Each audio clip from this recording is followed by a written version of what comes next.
this. There we go.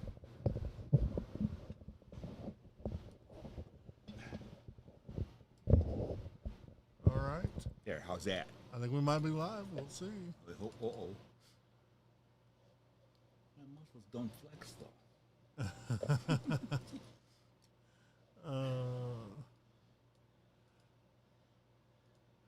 KBHR lines are not open yet, but they will be. Okay.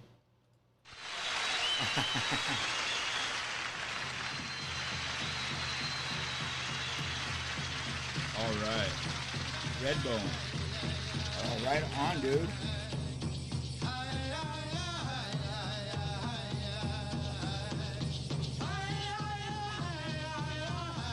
Right on.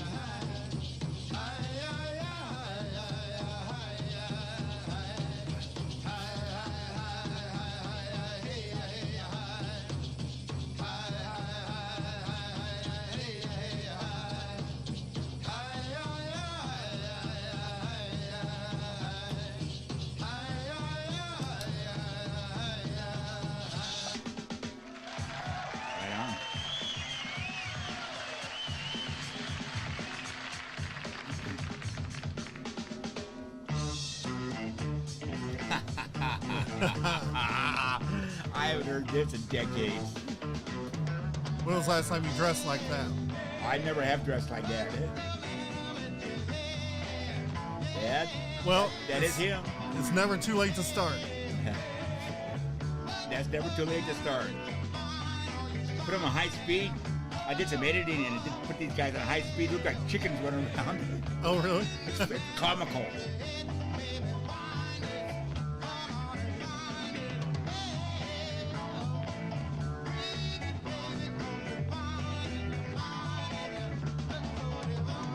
Right on.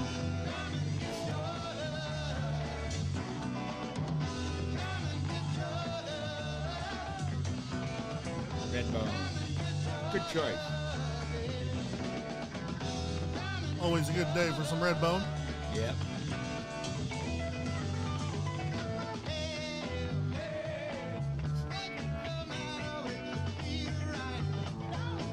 Get into blues or later. Oh, comments are already rolling in. Are they? Deborah Potts, Juliet, Yeah. Kirsten, Renzo. What's up, everybody? Hey. Welcome aboard. You ready to get this party started or what? Okay.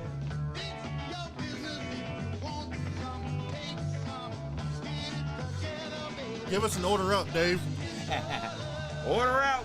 There you go. You heard it here from the man himself. All right. Now to order up.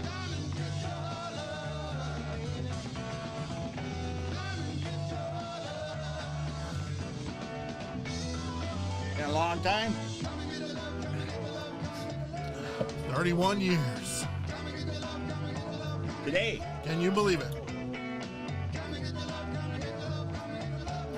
It seemed just 12 months ago it was 30 years. Yeah.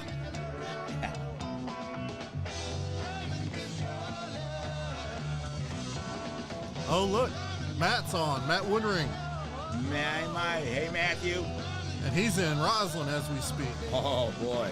He's there, man. He's there at the spot.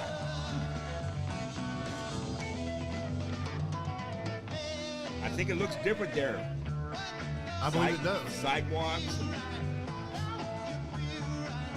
Maurice's vision has finally taken place. Yeah. Pretty soon there'll be a Burger King, 31 flavors. 31 flavors? Yeah. We're the flavor of the month all the time.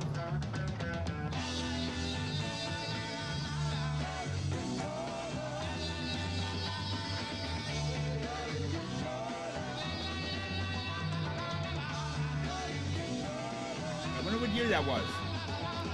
This? Yeah. 74?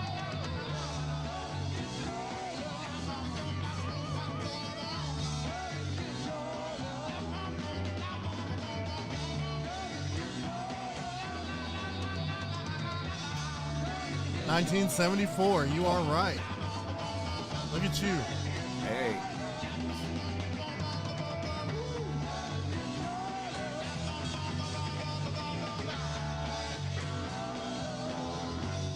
'74, I was 19.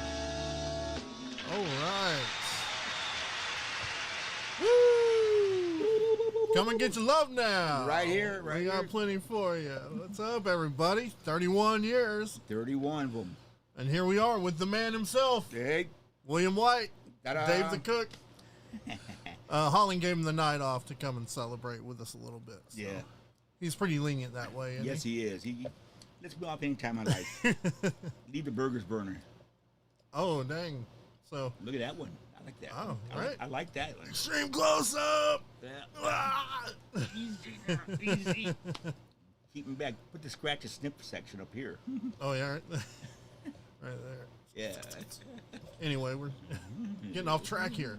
Uh-oh. So, oh, how's everyone doing tonight?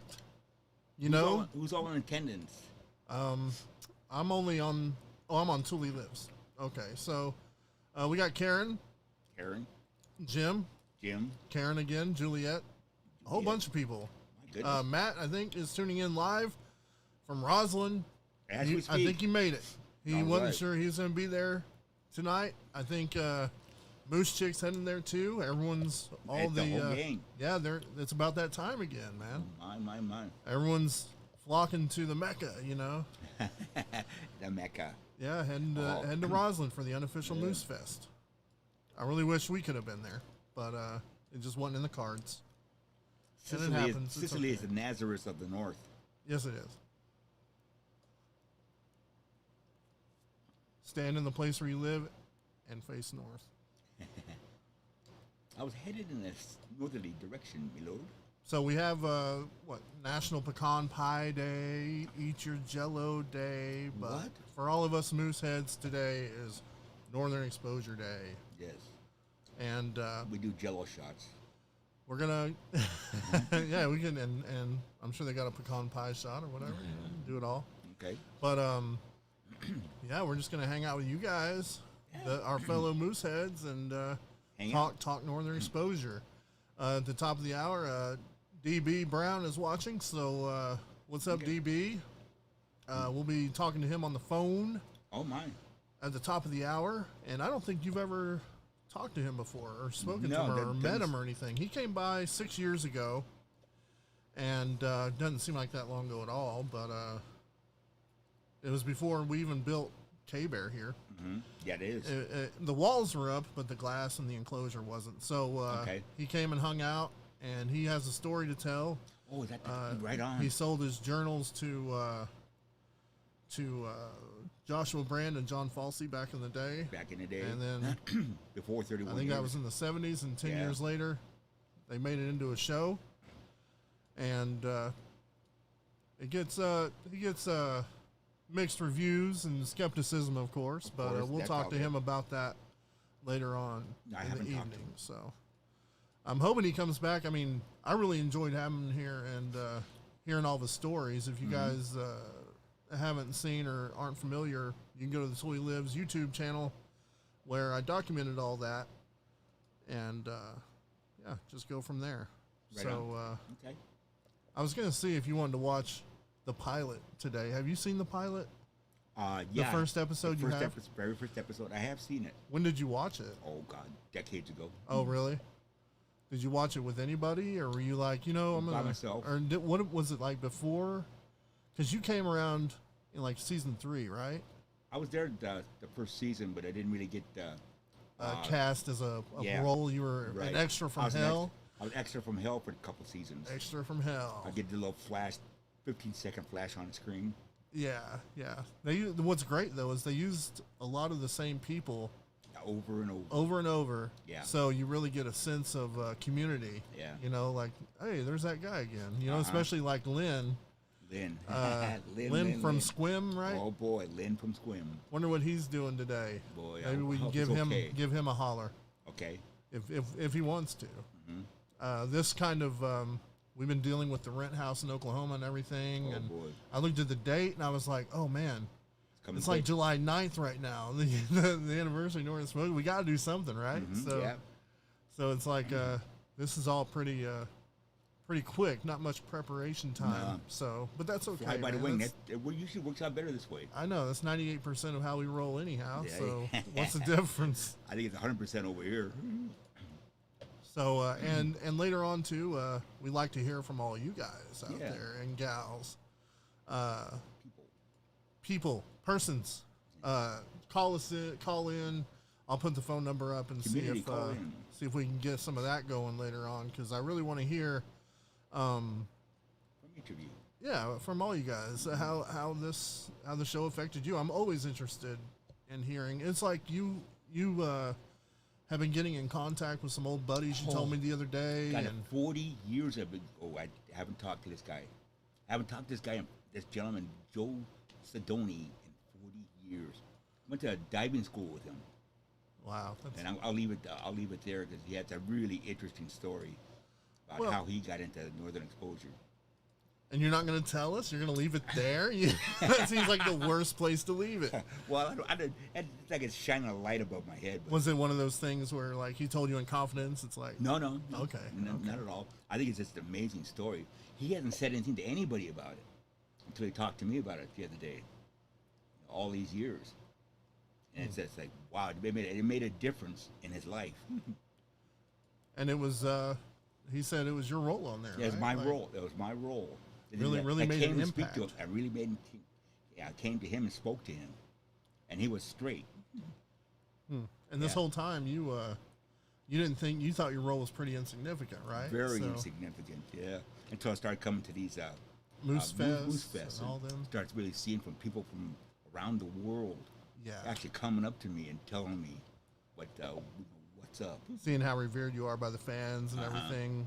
I about And- cried. And that's, it's like what we were saying about your buddy there, about how, you can probably think that, the short order cook, Dave's role wouldn't have much of an impact on somebody. But when you think about the context yeah. of the story, Of the story. there are no small roles There isn't. in Northern Exposure episodes. I don't think, us fans get it, but I don't think really, if people that Yeah. don't watch, I don't think they would really understand that. There's that like my mom. Oh, she's an elder, and she just couldn't understand the show at all. Really? Yeah, she just couldn't get it. Because his mom's really old school. Yeah. Was there anything she didn't like about it? No, she didn't like. She She couldn't. just didn't get it. Didn't get it. Interesting. And they weren't your parents, like, they tried to get your parents to be on, like they Oh. used, like Whirlwind's parents. They tried to. Yeah. They had her parents on, and you could tell, like, Yeah. they were related because Right. her mother looks exactly like her, Yeah. And but they tried to do that with you too, right? Yeah, they tried to get my parents on one episode with Janine. We introduced my parents to Janine. Uh-huh. I forgot which episode it was. Yeah, they wanted my parents on, but Dad wouldn't do it. Ah. Yeah. Well, he was pretty reserved, right?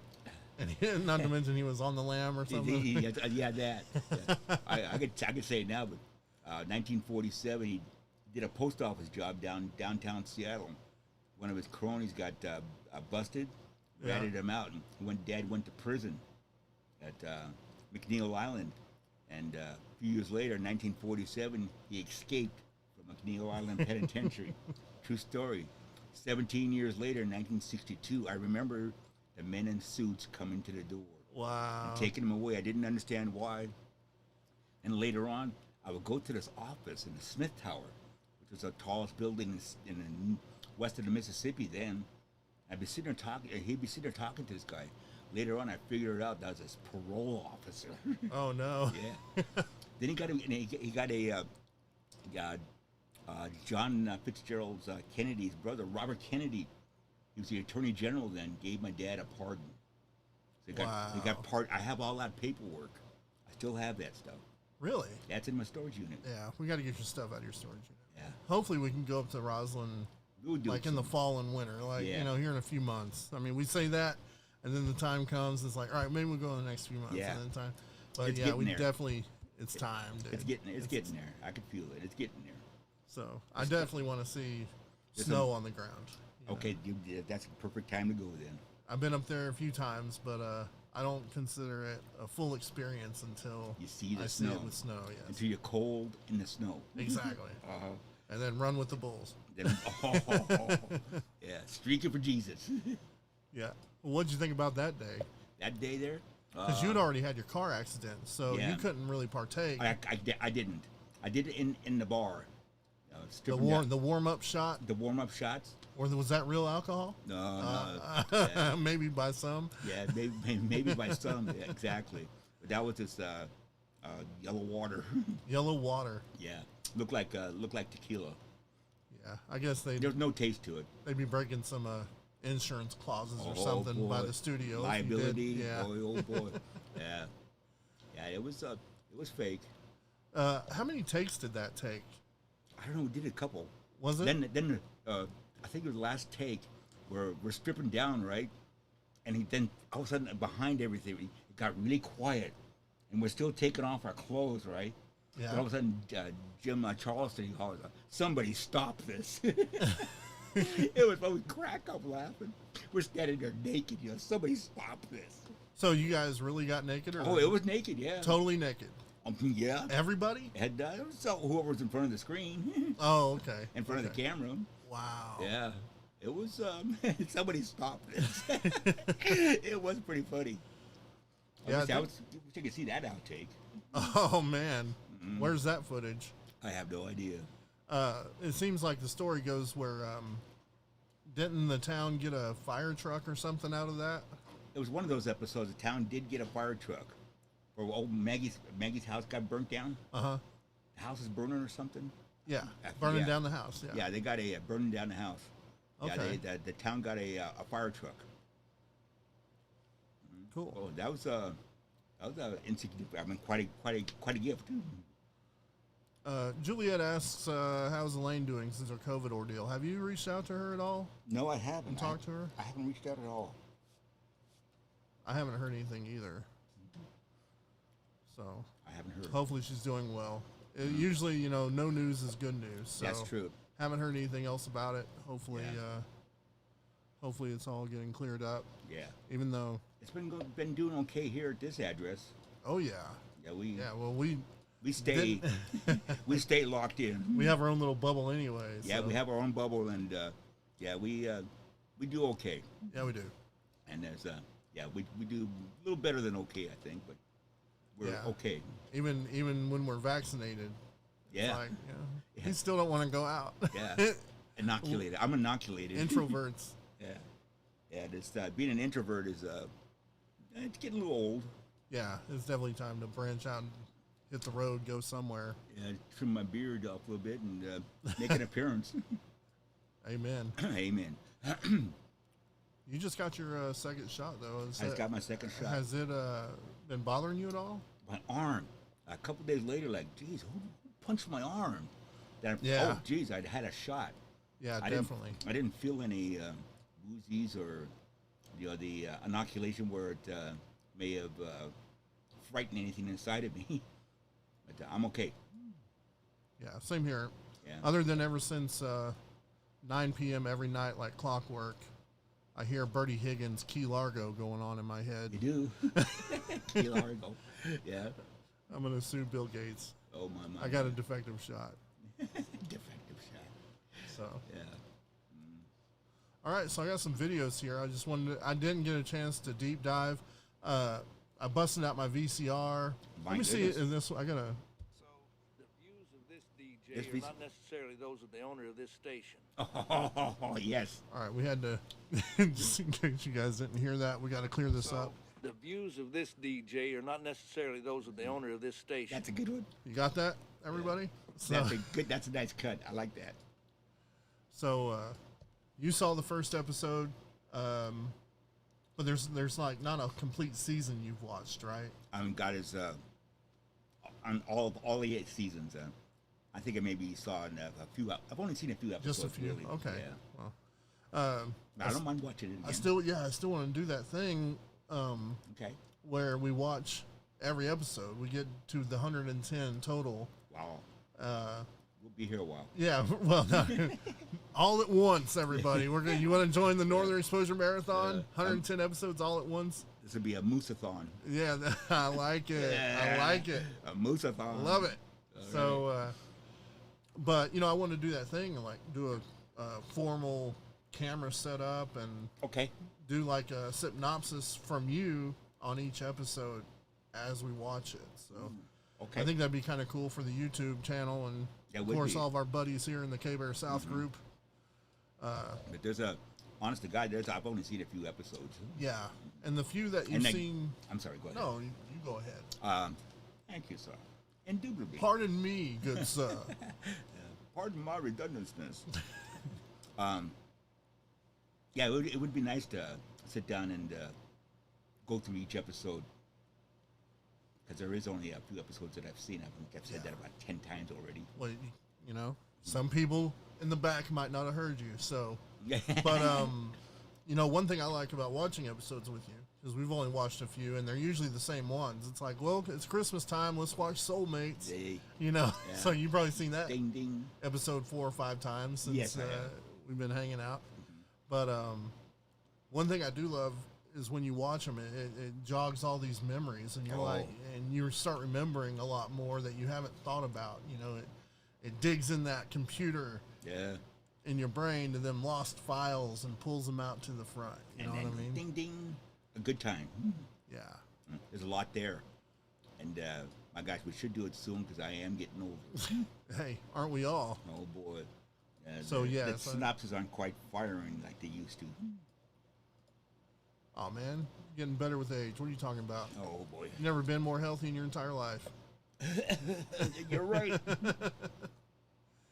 Yeah, your heart's doing a lot better, man. Oh, gosh. You beat hepatitis C. You got that all cured out from the Yes. blood transfusion you got. Yeah, that's gone after 39 years. Absolutely. It is gone. My heart's getting better. You're right. Thanks for seeing that, man. That's what I'm saying. Wow. You I might didn't feel think like you're getting older, but you're getting better. I didn't think of it that way, Corey. And yes, you are correct. My heart was Well- only working at what, 20% or something when I first got Yes. my and you heart had, 20%. No wonder I felt like caca. had to take him to the emergency room. They Yeah. were going to put a stent in and all that. But they were going to do all that. I forgot about all that. man, well, that's good. That's good because we were able to forget about it. Yeah. You know what I mean? Yeah. It's not something that dragged out. No. They just gave you the medication and knocked it out. Your heart's doing a lot better. Except our last count was 45%. Right. Yeah. Right. It doubled. It doubled. And the doctor is really pleased, and he's extending my appointments further down line, further apart. Yeah. And that's a good sign. He said, "You're ready to run with the bulls. Have a mooseathon. Get on it." Get on it. It's my physical well-being, though. Yeah, I understand. It sucks. Oh man, it sucks. I don't need to cry about that right now, but it does suck. But doing stuff like this brings the juices going, and Absolutely. I So we need to do it more often. I say that every time. Yeah, I know. But we really need to do it more often. So yeah. So I pulled some clips, just some of memorable things. Okay. I didn't bust out with the super popular, like the Hey. flings and all that because I don't It's know if done the over and over. algorithms are going to take it down or Yeah. not. Stop the show, whatever. So It's too bad that these algorithms and these things are stopped. Takes the fun out of stuff. yeah, to me, it's like it hinders culture. Imagine Yeah. all the stuff you could accomplish. Without Sharing ideas. you Right. know. That's a blocking inspiration. Everybody wants their money. Excuse me. Everybody wants their money. So, Yeah. oh, these are all MOVs anyway. I don't even know if they'll work. We'll see. We already did that. We already did We'll that. do more Redbone later. Oh. Yo, monkey boy, Oh, there we go. hit me again. Oh, look at this. I'd really like to close up, fellas. What? Oh, this? Macadamia vanilla swirl, right? Okay, so I'm going to pause it real quick Oh, that's what's the and name? let you know why I pulled this. Okay. Cool. Because the fish story season 5. What episode was it? Oh, I used to know right off the bat. But Okay. anyway, first time I watched Northern Exposure on TV was when I was 15 years old, living with my grandmother, and it was a Luna and Leonvorno or whatever, some Italian name, because Shelley learns Italian. Wow. And that got me to watch the next week. I was like, well, this is pretty neat. So I watched the next week, and it was a fish story. Fish story blew my mind, you know. Mickey Jones with the Diablos and the bikers and everything. But one thing I love about this is the breakdown of the middle class doing these things like buying motorcycles to stay wild and feel wild. Yes. While still having, it's like that song Beautiful Loser by Bob Seger, right? He wants his home and security. He wants to live like a sailor at sea. You just sometimes can't have it both ways. You have? Oh, I haven't heard that. Great song. Wow, it sounds good. Yeah. So to me, it's like that. Put your hand to the fire, but don't get burned. You know Yeah. what I mean? Like, Wow. I'm gonna get a biker, and I got a lot of biker friends. Okay, and I get mistaken for a biker a lot. Yeah. And I know you used to be one, right? Yeah, I used to be one. You used to ride. I used to ride. Diablos for life, right? Yeah, 50 panhead. You know what they're talking about. Suicide shift stretched out like that. And that's why I wanted to talk to you about this, because if you haven't seen this episode, which you probably haven't, I'm not sure, but I see the film and I recognize it right away. yeah, I wanted to kind of get your analogy on their analogy and see if it still rings true today or how it might apply to you. Interesting. Okay. So anyway, Right on. I'll stop talking. I like the way you think, man. It gets my brain moving. It's my gray matter work sometime. Nicely said. You look a little down. I think I run out of road, Turk. Are you speaking metaphorically? Physically, too. When I left Portland for Sicily, I wanted the wide open spaces. Look at me now. What's left? Vladivostok? But as long as we've got it in here, it's always the open road. Ma's right, man. Huh. Frontier's over. It's history. We've all read Hunter Thompson. Oh, The biker movement was started by dissatisfied GIs who weren't willing to buy into the phony prosperity of the late 40s. Tell it, yep. It was a reaction, a revolt. You remember Brando's line in The Wild One? Yeah, dude asks, what are you rebelling against? Brando says, what do you got? wow. But what does it mean anymore, huh? I mean, how can Rebel it mean against anything ice cream. Yeah. in a society where lawyers are wearing earrings and fashion models have tattoos, huh? Have you been in a Harley dealership lately? A new, ultra-classic, stock, no chrome, no nothing, listed $16,000. Who's buying these 30 bikes? I'll years tell ago. you who. Right? Doctors, chefs, Now it's like accounting executives, 25,000 that's who. now. Yeah. The affluent middle class. And you want to know what? We're part of it. What if we are? And I'll tell you, for the first time in my life, I'm happy. Shirley's great. Kids like school. Dow went over 3,900. I mean, what's so bad about feeling good? Got a cell phone. Well, I remember I that. guess Watch the this. major thing I'm Yeah. rebelling against these days is my arthritis. Yeah. But what about the open road, man? Thule. Oh, jeez. Look at the time. Yeah. Here it comes. Next Saturday, Turk? No, Saturday's tight. Ricky's soccer team made the playoffs. How about Sunday? Okay. Tiny? Fine with me. Deal.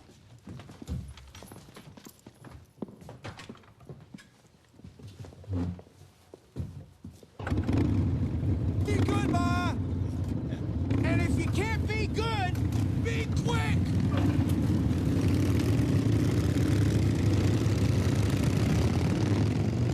We came in already. Oh, yeah. That was awesome. Yeah, I love it, right? Wow. I haven't seen that since I've seen it at the studio. But you're right. He does pull out a cell phone because they were supposed to do a run with the Rattlers. Yeah, You know, full throttle, nonstop. Right, and the 100 cell phone miles or stopped something. it.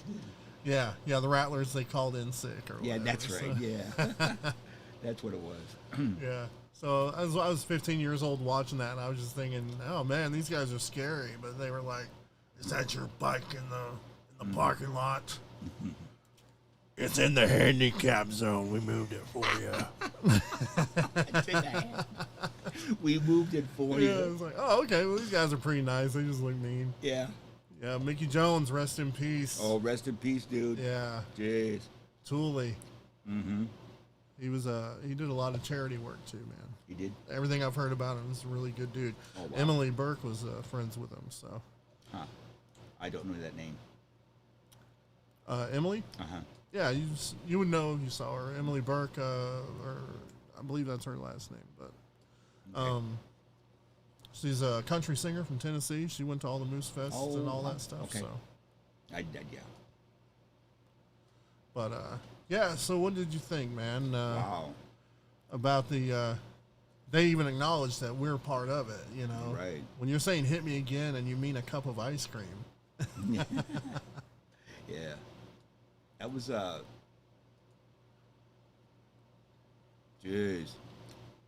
I have to process this. I hear you. White on, Yay. clean bill. Oh, I think Matt's got puns. Right You got on. a clean bill of health. Oh. All right, there he goes. Hey, thank you, Matt. Turn him on, turn him loose. Uh-huh. Thank you, Matt. Does anyone know where they filmed that store scene? Ooh. I think On stage. you think so? I think it was just put together a scene, put together a set. It may have been. With the road and everything? It seems like I looked it up on Google Maps or something and found it. I mean, I might have even posted about it, but I do think it was like years ago. So yeah. But fish story, and that's one thing I love about Northern Exposure too, is it's so crazy. Like, you've only seen it from the other side of the camera. Yeah. You know what I mean? So put in context and everything with the writing and everything, you really don't know. I mean, you've read every script, Yeah, just though. about all of them. So, Yeah, just about all of but them. to see it acted out and everything, I'm sure it has a completely different context. Right. So I did, seeing it should brings back to reading them the scripts. Oh, I bet. Mm-hmm. Were you very like? I'm lost the word right That's now. okay.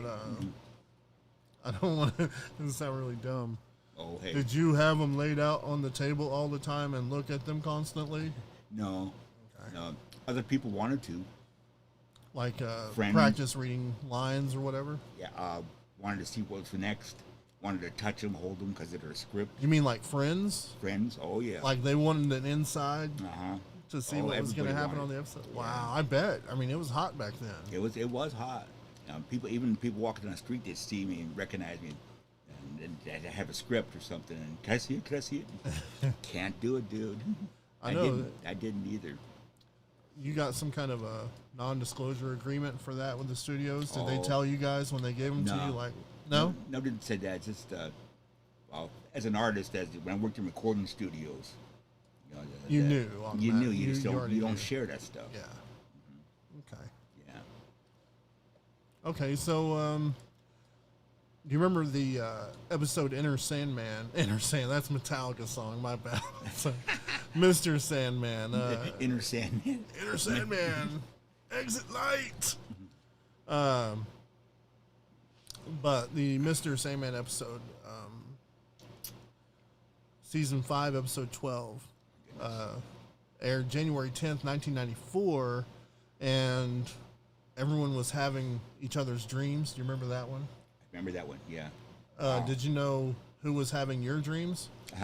No, I don't. I think the script went that far. Yeah, it was pretty crazy because, like, Maurice was into women's shoes. So, I'd forgotten about all that. so Ron and Eric were giving him a hard time because he gives them a hard time. Yeah. But, And they come to square up about that, don't they? About each other's what they do, yeah. being gay, and Uh-huh. Maurice, with the shoe brought it there or something. Yeah, brought it out. they squared up They about squared it. it, okay. Or, well, Maurice did. Yeah, They told him to relax, because they were just playing around Okay. with him. But yeah. you know how Maurice is going to take it. He's a flyboy. Yeah, not a fairy. He's a flyboy. Yeah. So yeah, here's Holling having your dream. Holland's having my dream? Yeah. Oh my goodness. Yo, monkey boy. No, that ain't it. Ollie, Yes, Shelley? what's the matter? Can't you fall asleep? Oh, I got to sleep all right. Stomach woke me up. Yeah? I'm afraid those chili peppers didn't agree with me. Yuck. But I bet you had some pretty gnarly dreams. Well, yes. But I don't think they were mine. No?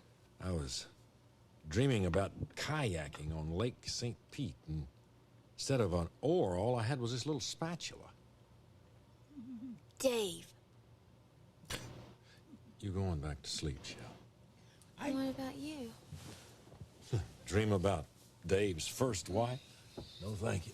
Oh no! No, okay. Nobody saw that. Okay. Is that are you gonna go square up with Holling now? Yes, I am. Leave my spatula out of this. Yeah, and my first wife. He goes, no, thank you. That's too funny. That's the first reference ever made about Dave even being married, right? Yeah, Wow. I had to take my. I'd never been married in my life, but I had the relationship I was in. I had a wedding ring on. Oh, did you? Yeah, and they told me to take it off. So the relationship you were in at the time during Northern Exposure, Yeah. you wore a ring and they told you to take it off. Uh huh.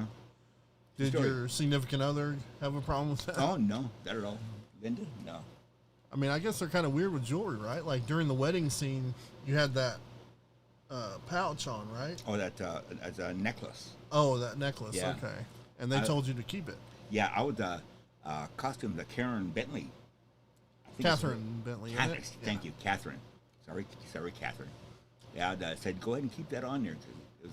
Actually, she asked me if I had anything Native American I could wear, and that was my sister's. Oh, really? Yeah, that was my sister's necklace. Wow. Uh-huh.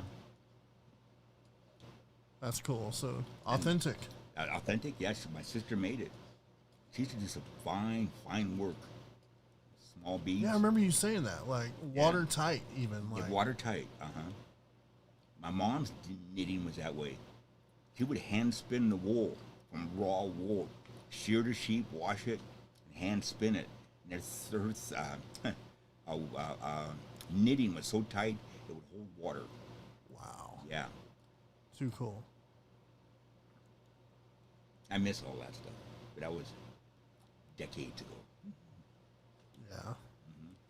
Everything's decades ago now, man. Oh boy. Now we're talking 31 years ago. Yeah. On this day, the pilot, episode 1, Northern Exposure aired. Oh, It's wow. just, it was a On game this day. changer for all of us, right? Uh-huh. Never seen anything like it. No, it was new. Didn't have to. Watching the first episode, there was hardly any music in the background. Yeah, Louie, I think. Yeah. Yeah, Ed put that on. But that's about it. As a matter of fact, check this out. I'll show everybody there. Let That's me a get beta it tape, close. isn't it? It's a VHS. Is it? Looks small. But I got this a long time ago, years ago, and it says Northern Exposure Pilot, MCA Universal, and it hasn't been opened. I was just gonna say, look at that, Yeah. unopened. It looks like a smaller beta tape though.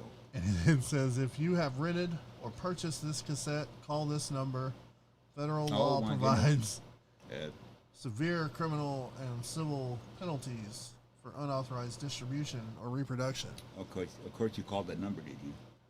Yeah, and they said, "Oh, don't worry about it. Just keep it." They said, "You're That is fine." pretty cool. Isn't it though? Yeah. I mean, we'll have to crack it open and watch it. Oh no. No? No, keep it like this. Just keep it like this, and you have the opening, the first pilot. You got to open it digitally. up and smell it. Like 31 Oh, years, yeah. going back in time. It's fine, just like it is. Okay. Yeah. I'll Never take open your it. advice. I probably couldn't bring myself to open it There anyway. you go. Yeah, I couldn't do it. I have the first a movie I was in, Drew Barrymore. I have a What it's was on that, VHS. Mad Love? Mad Love. Yeah. Mad Love. I have that in a VHS tape. I have it opened. Oh, really? Yeah. Probably not in it, but names are in the credits. I know, that sucks, man. Yeah, they cut it laid on the floor. They cut your lines. Yeah. I still get a residual check. I know, that's crazy. Like 15, 60 cents Yeah. here. Some guy in Norway rented it, you know. Yeah, 12 cents. I found those checks the other day going through all my stack of papers like that. Oh, yeah? Yeah. Your residuals? The residual Right on. checks, yeah. I noticed some in storage. All right, so we'll do another one here. This one always cracks me up. That's cool how you can go When- from window to window like that. When Holling paints by numbers, I'm sure you guys remember this. Oh, my. He got the kid with him, doesn't he? That's a different episode. Not in this scene anyway, so. How'd you do that, Holly? Bitchin', isn't it? Let me get an eyeball of that and bring it over. Some painting, huh? Well, that's not painting, that's paint by numbers. So? So? Well, that's therapy for the artistically challenged, Shelley. That's what they prescribe for cretins in day rooms. For your information, Mr. Bogus, it took Holling a week to do that painting. Shelley. He doesn't just follow the instructions either. Sometimes he mixes his own colors. And he paints over the lines, too. Now, Maurice is entitled to his own opinion, Shelley. Well, I'd like to see him try one of these sometime. I'll tell you what, Shelley. I'll rush out to the house and take down my Manet and make room for a genuine Vencour. Holly, you think you could paint me one of those sad-faced clowns or maybe a couple of kittens playing with a ball of yarn? Don't listen to him, H. Oh. He's just jealous. Oh, my. That was, I know. That's out of character. I'm going to hell, but that cracks me up every time. Oh, my goodness. Is Maurice being an ass? Yeah, there's a lot of character there. Take down his Monet. And you know what's crazy is, I don't know if it's up here or not. But, yeah. What's that? Well, there's this thing. Did you guys know that Northern Exposure actually made a paint by number? My goodness. Isn't that crazy? Look at that. Can I hold it? Sure. It's not in the best condition. I think I won that. I won that at a Moose Fest auction. You did? Yeah. How much you paid for it? I don't remember. That's cool. I have no idea. I would tell you if I did, though. Is there a slide in here of Dave flipping a burger? That would be cool. Yeah, but I opened it up. Oh, you did? And it looks like someone already got started on it. Oh. Yeah, that's okay, though. Someone, huh? Yeah, I don't know. I didn't do it, I promise. I tried paint by number whenever I was a kid, and I got discouraged because I got it all set up, and you know how they have all these like different paints that come with it. Yeah, the little watercolors. Yeah, and they get too watery or. Yeah. Oh, dang! Like these here. Yeah. Yeah. Those are all paint by numbers. They're all hard. Oh, these, yeah, I'm sure you can put them in a slingshot and bust out some windows with these that. things. Oh my goodness. But these are all there too. Little paintbrush. Uh-huh. Anyway. Little paintbrush. Yeah. That's so, what you got to use? Oh yeah, my goodness. I was trying to do a paint by number one time, and look, it's all hard. my mind, I know, my mind was all distracted when I was sitting here dipping the brush in, and whenever I looked up, I had already gotten fingerprints on the paint by number, and I got discouraged and threw it away. I was like, I already screwed this up, and I haven't even started. Oh, I never did it again. Never did it again. I've never been really artistically inclined that way. Me neither. I'm good at stick figures. That's about the extent. Yeah. Oh no. Okay. It felt like it was falling out the bottom. Oh. Here's so, yeah. Oh, that's check your, that out. Northern Exposure paint by numbers. I had no idea until I went to Moose Fest. Right on. Makes you wonder what other cool stuff is out there. That is too cool. That's a mouse? Wow. That's an apple mouse. But this thing here, I found and I scoured the internet for so long, and I finally found one. This right here is the paint by number that Holling was doing. Only a fellow prisoner of war can understand why I have spent the last 15 years of my life in the solitude of the Alaskan bush. I accidentally hit that button. You were over in there. Nam, huh? I said no questions. Okay, I'm sorry. I did it. That's pretty good.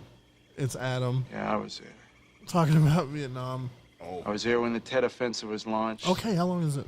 All right, there. Yeah, this corner hit that button and did. set it off. But yeah, that's the same one. How cool is that? It took me forever to find it. This thing is huge, though, too. So I'm going to go ahead and put it back up there.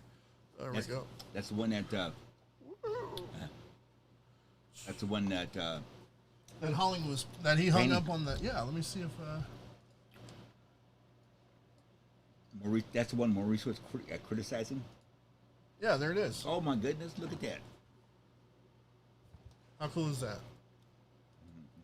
Same one. Same one. That is. It is. I don't know. Yeah, it's Someone fun. out there might think that's cool, besides me. All I know Fun is it took stuff. me forever, and I think I did pay like $60-$70 for that. So. Did you? Yeah. Hey. Even though it had nothing directly to do with like the show, I just had to. I wanted that paint by number. Right on. And it's still in the package, so. It'd be nice if it's autographed. I imagine them paints are all solid too. Oh yeah.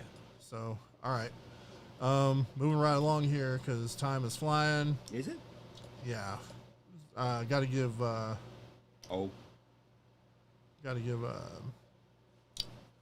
DB a call here in about 15 minutes. What's wow. it called, Sherry? I don't know if I'm kind of lacking in the comments, so that's okay. I don't know if you're asking me what that paint by number is called or what. So anyway, moving on. Next on the list. In honor of Chef Adam and my boy Ariel that runs the Chef Adam page, we got to show this For one. the sauce. The final reduction. Hours upon hours of simmering, stirring, and straining, and it all comes down to this moment. I was standing off the This opposite side. precious fluid, this elixir of beef. Oh, you got to see this? Yeah, I'm filming it. So you watched this whole process Yeah. as it happened. Uh-huh. How many takes did this take? About 4. Did he? Huh? About 4 takes. About 4? Yeah. That seems like Average. Adam Arkin knows what he's doing with this Yeah. role for sure. Oh yeah, he does stand up. and do One it. false Yeah. step by one ignorant, ham-fisted, Professional. bone-headed cluck, and toodaloo, 40 cows down the toilet. Could you breathe or nod or something so I know you're alive? Good. Now, I'm sure I don't have to remind any of you Wolfgang Puck wannabes. The roux cannot be hot. It cannot be cold. It must be Warm. amazing. They just look brain dead. They actually cogitate. They form words. Now, I realize I'm going out on a limb here. This is probably just a futile exercise in futility, but why? Why? Why? Why must the roux be warm? What, am I talking to myself? You know, Dave? No. I forgot. Because it will poach. It will poach, you Wow. moron! God, I can't stand this! I hate women who think that they can cook. Why do I bother? Why do I even cook? Because you're hungry? What did you just say? Nothing. Oh, you did. You said something. Say it. Say it. Because you're hungry. Yes. Because I'm hungry. I, Adam, am hungry. I want to eat. And what do I want to eat? Something that you made? No. I want something good. I want something that I made. My smoked sturgeon with poached egg on farce. The hollandaise blending with the runny yellow yolk, counterpointing the crispness Something I've never of the had. fresh greens. My ratatouille, my kulubiak bass, my chicken pojarski.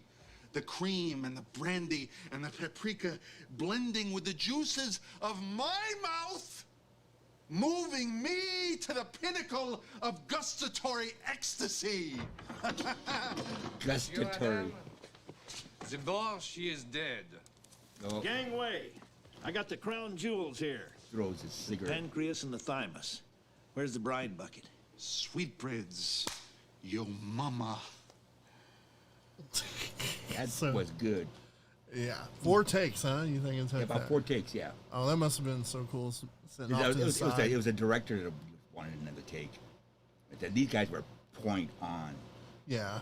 Never forgot the lines, never forgot the word. I'd like to see the other takes because I imagine they wouldn't be that much different. To No, be they honest, they weren't. right? Like, Maybe in hand gestures, but the lines were there. Adam's making me hungry. How did he do that? Oh man. I don't know why.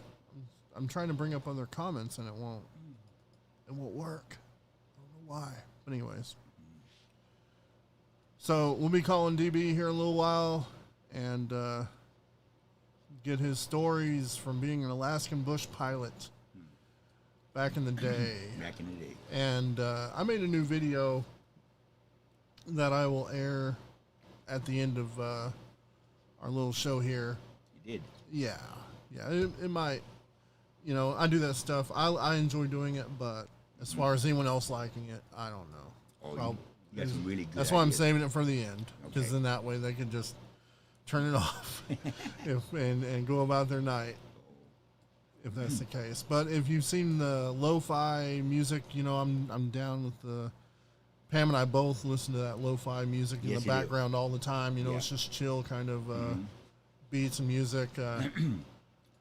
I've heard it. Yeah, so I just did another one of those songs, and I'll upload it to YouTube also. But I just wanted to kind of, since we're doing this anyway, and I just Okay. finished it last night, I'll just debut it here. And Oh, right on. whatever. So, this is one of my favorite scenes here, and this is from Upriver, season 6, last season, aired November 14th, 1994. Wow. And this is, you know, when Fleischman was at the pinnacle of his transformation.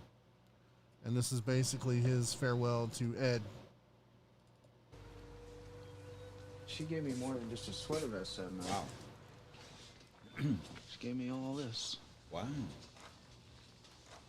That was interesting. Nothing. She gave me nothing. That's what I need.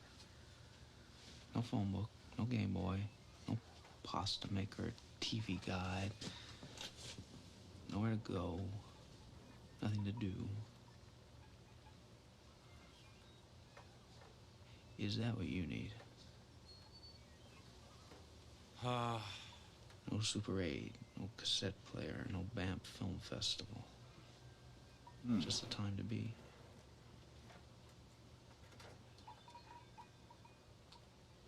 Why don't you take some preserves with you? Thank you, Dr. Fleischman.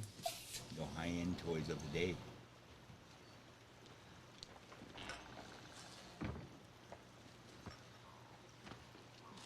Well, I don't know that Maurice is going to understand any of this. Yeah, probably not. Hey, would you take a message for me? Oh, sure. Tell Maggie that there's not a day that goes by that I don't think about her.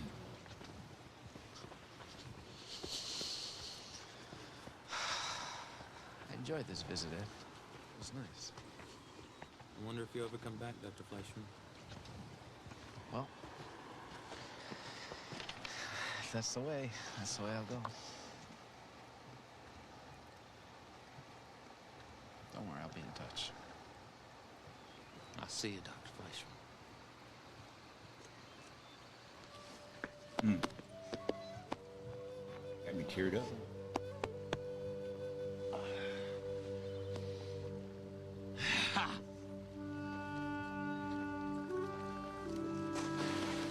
Watch the way it steps into that.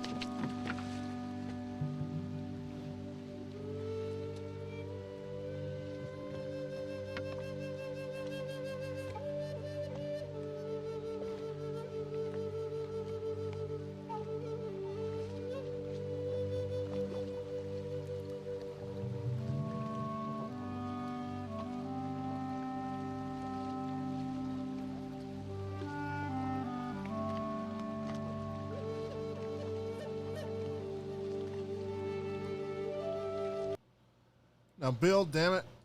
That got me. How dare you put them onions in my face? That's like you put them in my How face. dare you? That got me teared up. That was good. That was, wow. Yeah, a lot of people, and I'm one of them, I've bashed season 6 before because there's a lot of stuff.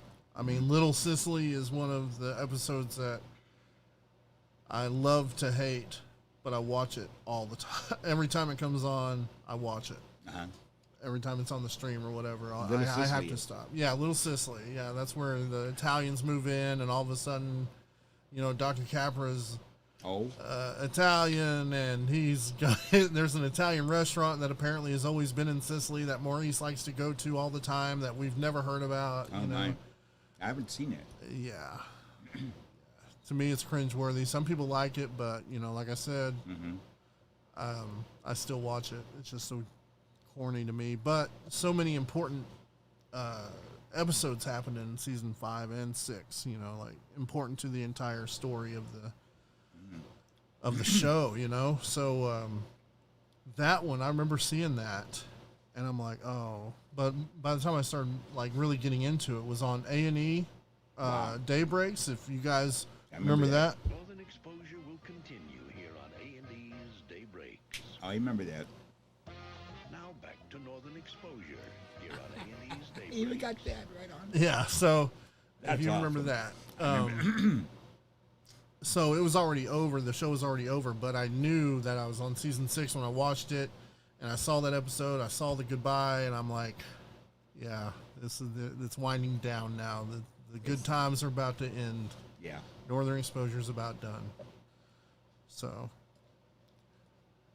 but it was very bittersweet. Awesome. I had to say that when the way Ed got into that canoe, he put his left foot in first. Yeah. And that's the way you get into a canoe. That's how you do it? That's how you do it. I always thought you put it over your head, and then you run down and belly flop. Like flip it over and belly flop on it real quick so it doesn't roll over. That's it with a backpack. But, I mean, what's crazy, too, is when you watch this scene, that was like Mananosh, right, where Fleischman is. And I didn't realize this until I went to Roslyn and, you know, cruising around Roslyn with you, and you're like, that was filmed there. That was filmed there. Roslyn's on one street off of the main highway. So, so when you go down Roslyn and you go through the main street that goes by the brick, you can't Washington get Street. lost. I mean, you can't really go out and get lost and never find your way back because you end up hitting a dead end, and then you end up having to come back. So everything, just about everything on Northern Exposure was filmed within the land on that one street. So Mananosh, the Three Amigos with Holling and Maurice, when they take their buddy out to bury him, like in the all that stuff. I think the fling might have been somewhere else, right? I was up there, Rattlesnake Lake. Okay. Yeah, okay. that was down where I tried to find Ruth Ann's grave. It's down that road a little bit. Oh, further. so they did that there too? Yeah. Okay, wow. Yeah, it was down a little further. Really? Yeah. Wow, okay. Yeah. So even the fling was done in that little vicinity. That was done at a guy's ranch outside of town. I thought you just said it was by Ruth Ann's grave. I thought the fling for the Thule. Oh, for Thule? Yeah, that was done at the Rattlesnake Lake. I'm sorry. Okay. Yeah, but further down the road. But the piano was done at a different Gotcha. location. Yeah. All right. Yeah, that makes sense because they Yeah. flung Thule into a river. So Right. that makes was sense. it a river or a lake, wasn't it? That was Rattlesnake Lake, a river, a lake. I don't know. You'll have to watch it with Yeah. me. We'll You have to watch it. Heroes. So. All right. We're going to take a little break. We're hitting the halfway point. Do you need to stand up and stretch or anything? Yes, I do. I figured. So I need to as well. We're going to take a little break. We'll come back and we'll holler at DB Brown. And then we'll take calls from you guys. We'll open the we take a commercial break right now. phone lines. Yeah. We'll go dance with abandon. How's that? Okay, cool. So we'll be back in a minute, y'all. Dr. Stop. What do we do now? Well, Ed, now we dance. With abandon.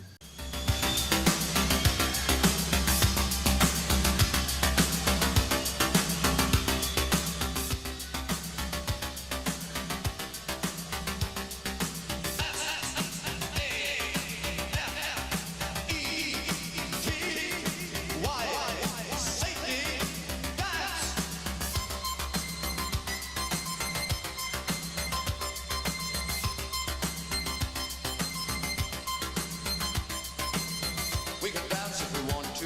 We can leave your friends behind. Because your friends don't dance, and if they don't dance, well, they're no friends of mine. Say, we can go where we want to, a place where they will never find. And we can act like we come from out of this world, leave the real one far behind. And we can dance. Don't think.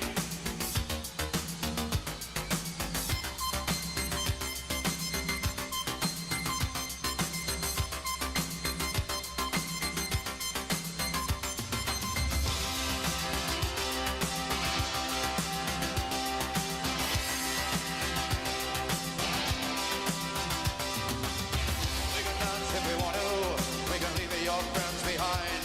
'Cause your friends don't dance, and if they don't dance, well, they're no friends of mine. Say, we can go where we want to, place where they will never find. We can act like we come from out of this world, leave the real one far behind. And we can dance.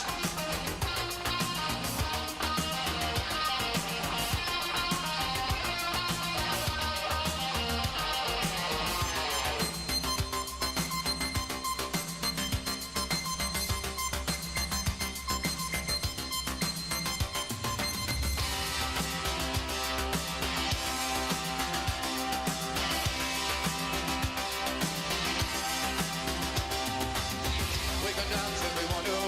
Night is young and so am I. We can just feel heat from our hats to our feet and surprise them with the wintry cry. Say, we can go where we want to. If we don't, nobody will. You can act real rude and totally removed. I can act like an imbecile. Say, we can dance. Everything's out of control. We can dance. They're doing it with full control. We can dance. Everybody look at your hands. We can dance. Everybody's taking a chance. Ha ha ha ha. Safe to dance. Safe to dance. Safe to dance.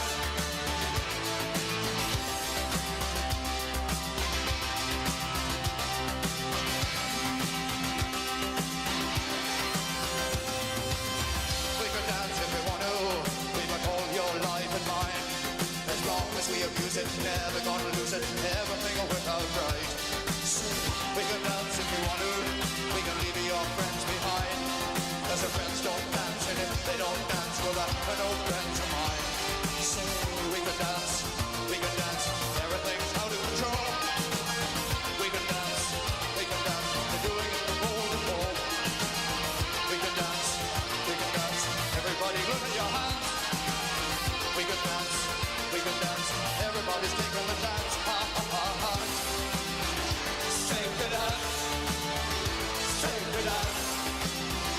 Safe to dance. Safe to dance. To the house. Safe to dance. To the house. Safe to dance. To the house. Safe to dance. To the house. It's a safety dance. It's a safety dance. It's a safety dance. It's a safety dance. It's a safety dance. You know what I'd like to do? Dance.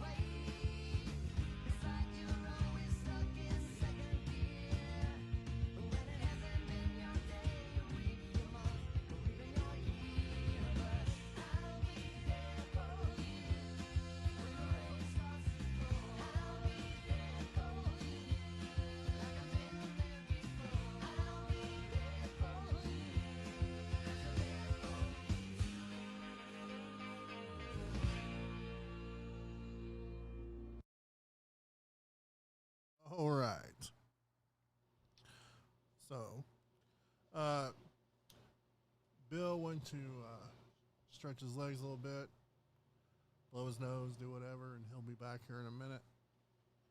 And I'm going to go ahead and get DB a call if he's ready. So, and then we'll take calls from you guys. Oh, here he comes. So, Hans, did you guys get up and dance with that video? What's up, Ray? Ray Gore. What's up, Morlock? Oh. You have the coolest name ever, Morlock Bones.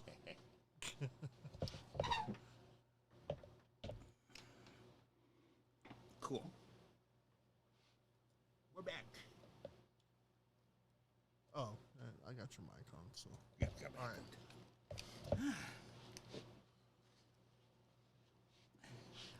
So. Ta-da. Okay. So if you guys thinking about calling in in a little while, think about got any questions for Bill or whatever, he'll answer them. Ta-da. And if he doesn't, I'll get back to you. The default is he was young and needed the money.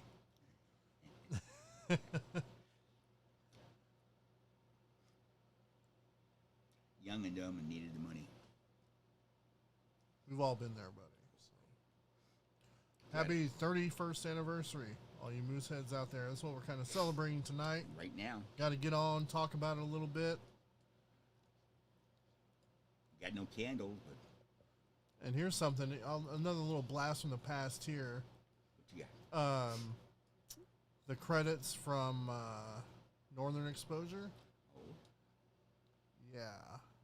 And they're selling the VHS. Oh, for those of you that haven't seen this, it's pretty crazy if you got the money.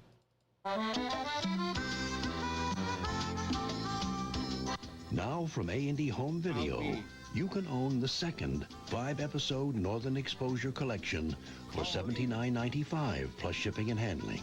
Call 1-800-423-1212 to order.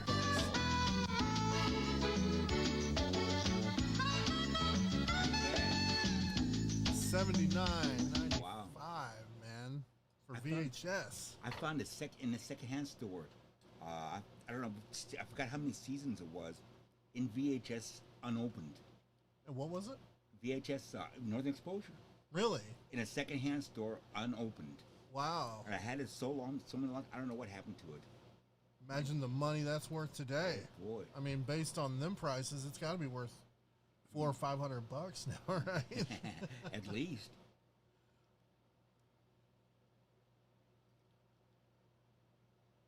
All right. Let me see if DB is ready. Right on.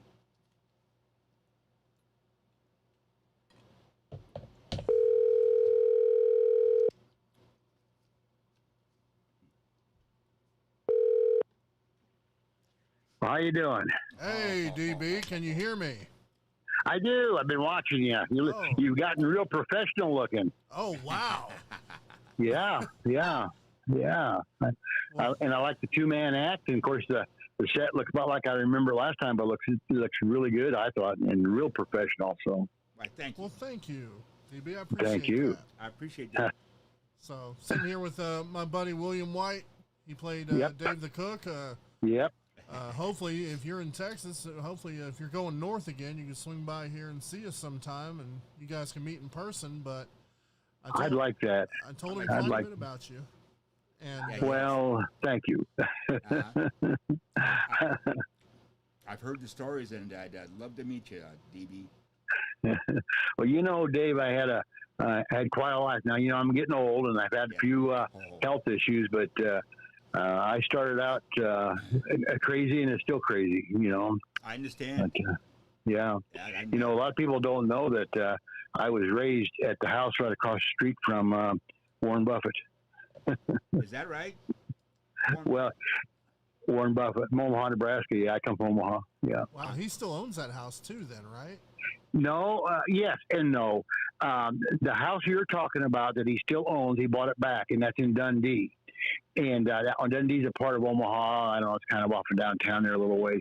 The house he was doing was out on Pacific, and he was building the house right after he got the inheritance and got to go on. And the big gripe amongst the people that were neighbors to him or close to him was he put a single lane bowling alley in, and that was almost a sin. One lane, huh? One lane, yeah. And we used to, yeah. And we had and I say we. This is my father's, and he were in business. He ended up mentoring me the last few years. He read my book. My father and I never got along too good. The guy named was Carl Renstrom. I wish someone would look him up because he was such a great guy for me. One of the richest men in America in the mid '60s. And yeah, and Warren was building his house across the street. Stayed there a short time and then went back to Dundee. I understand, and bought the old place back. It's what I heard. But I also heard a story that he had that one bookkeeper or secretary that lived in it, and he never really sold it. So it's somewhere in there somewhere. But I know exactly where it's at in Dundee, and I know exactly where it's at on Pacific. Yeah, so yeah, I come from kind of a weird background. I know, and you can read that in your book, right? It's like eating a good time. I didn't tell him about. I never talked about that until the last couple of years, or well, maybe a little longer than that, but maybe the last 10 years or so. Most of my friends do it because they come and visit us once in a while. But I don't know. You know, when you're raised like that, you don't realize how weird you are, and you get to be a little older, you realize that. You know, the beef between us and Warren was we had a Learjet and we landed it in the yard there in the pasture. And that's when shit hit the fan. Oh, wow. There's enough runway there for it, huh? Well, at the place where we had was 84 acres at that estate, and there was plenty of room. And right after that, Omaha Power District, Power Utility, they put a power line through there to make sure we never did that many more. But we actually had 2 or 3 planes at the farm, and we had 2 helicopters. And so that's how I was raised. All right, nothing wrong with that. And then you moved up to Alaska, and you became an Alaskan bush pilot, right? I went to Canada first. I spent 3 years in Canada. In fact, I put that up today, and it was by accident. I lived up between La Paz and Churchill. And La Paz and Churchill is Farley Mowat's stomping ground. And Farley Mowat wrote a movie most of us like called Never Cry Wolf. Never heard. And you remember that movie? No, I don't. It was but I saw you did post about it earlier. So yeah, and I also did another movie at Churchill, and that was called Snow Walker. And then he did one more movie called Lost in the Barrens. It's kind of a kids movie, but they're all good. In Snow Walker, it was done twice. They did it once. And then a few years later, they did it again and made it a bit more modern, but almost the identical same story. And that was in 1965, and I was flying up there. And of course, I ran across Farley Mowat all the time. You know, he was just a writer and kind of a tramp at that time. But he got famous within the last about 10 years after that. Right on. So when did you make the move from Canada down to Alaska? Alaska. I was in Canada 65 until about 69, and I moved to Alaska in 69, and I got there for the pipeline, for the North Slope, and of course the pipeline was delayed, but I got there for that. Now, when I first got on the North Slope, I was flying a single engine aircraft when I first got there. And there was no radios at all. No radios. Of course, Arctic weather, minus 40, minus 50, minus 60. It was minus 60 is tough. It is, and colder. Sometimes. And that's not with wind chill. That's just temperature. But I was flying a Cessna 185 up there for the first go around. And boy, you talk about pioneers. There was no roads, not a single road. A few camps, and they looked like house traders, kind of like if they'd moved in on barges. They call them atcos, and they'd set them up, and put a generator up, and then for the restroom facilities, we had the toilets, but you'd get out a plastic sack, put it inside the toilet, and do your business. You'd pick it up, tie it off, put it in a 50-gallon barrel. You wind it up and sling it as far as it can go away from. Oh boy. Yeah, that was a long time ago. Long time ago. That was 1970 when I first started up there. Wow. And there was no women allowed. absolutely, it was a law. You could not have a woman go on the North Slope above a certain parallel. Boy, think how that'd fly today. Yeah, no kidding. Huh. Wow. Yeah. That's torture. Now, how that got broken, I'm sure you guys are interested in some of the old BS stories. They had a gal that got off of a plane. She was redhead. She got up and she convinced a camp manager at Dead Horse at a camp called Atwood. She convinced him she was selling magazines for subscriptions, and she lasted about She did. She sold several $1,000s worth of magazine subscriptions right there and then. And that was the first woman that I know of to ever get on the slope.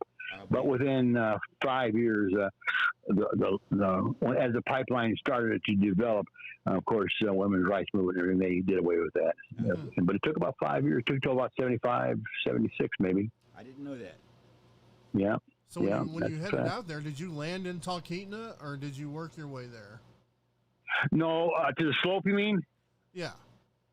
From Anchorage to the slope, there's the parks or the Glen Highway will take you up to about Fairbanks, but from Fairbanks another next 400 miles or Nenana, there's nothing. There's not a light bulb. There's not a generator. There wasn't then, and there is now, and there's a road now.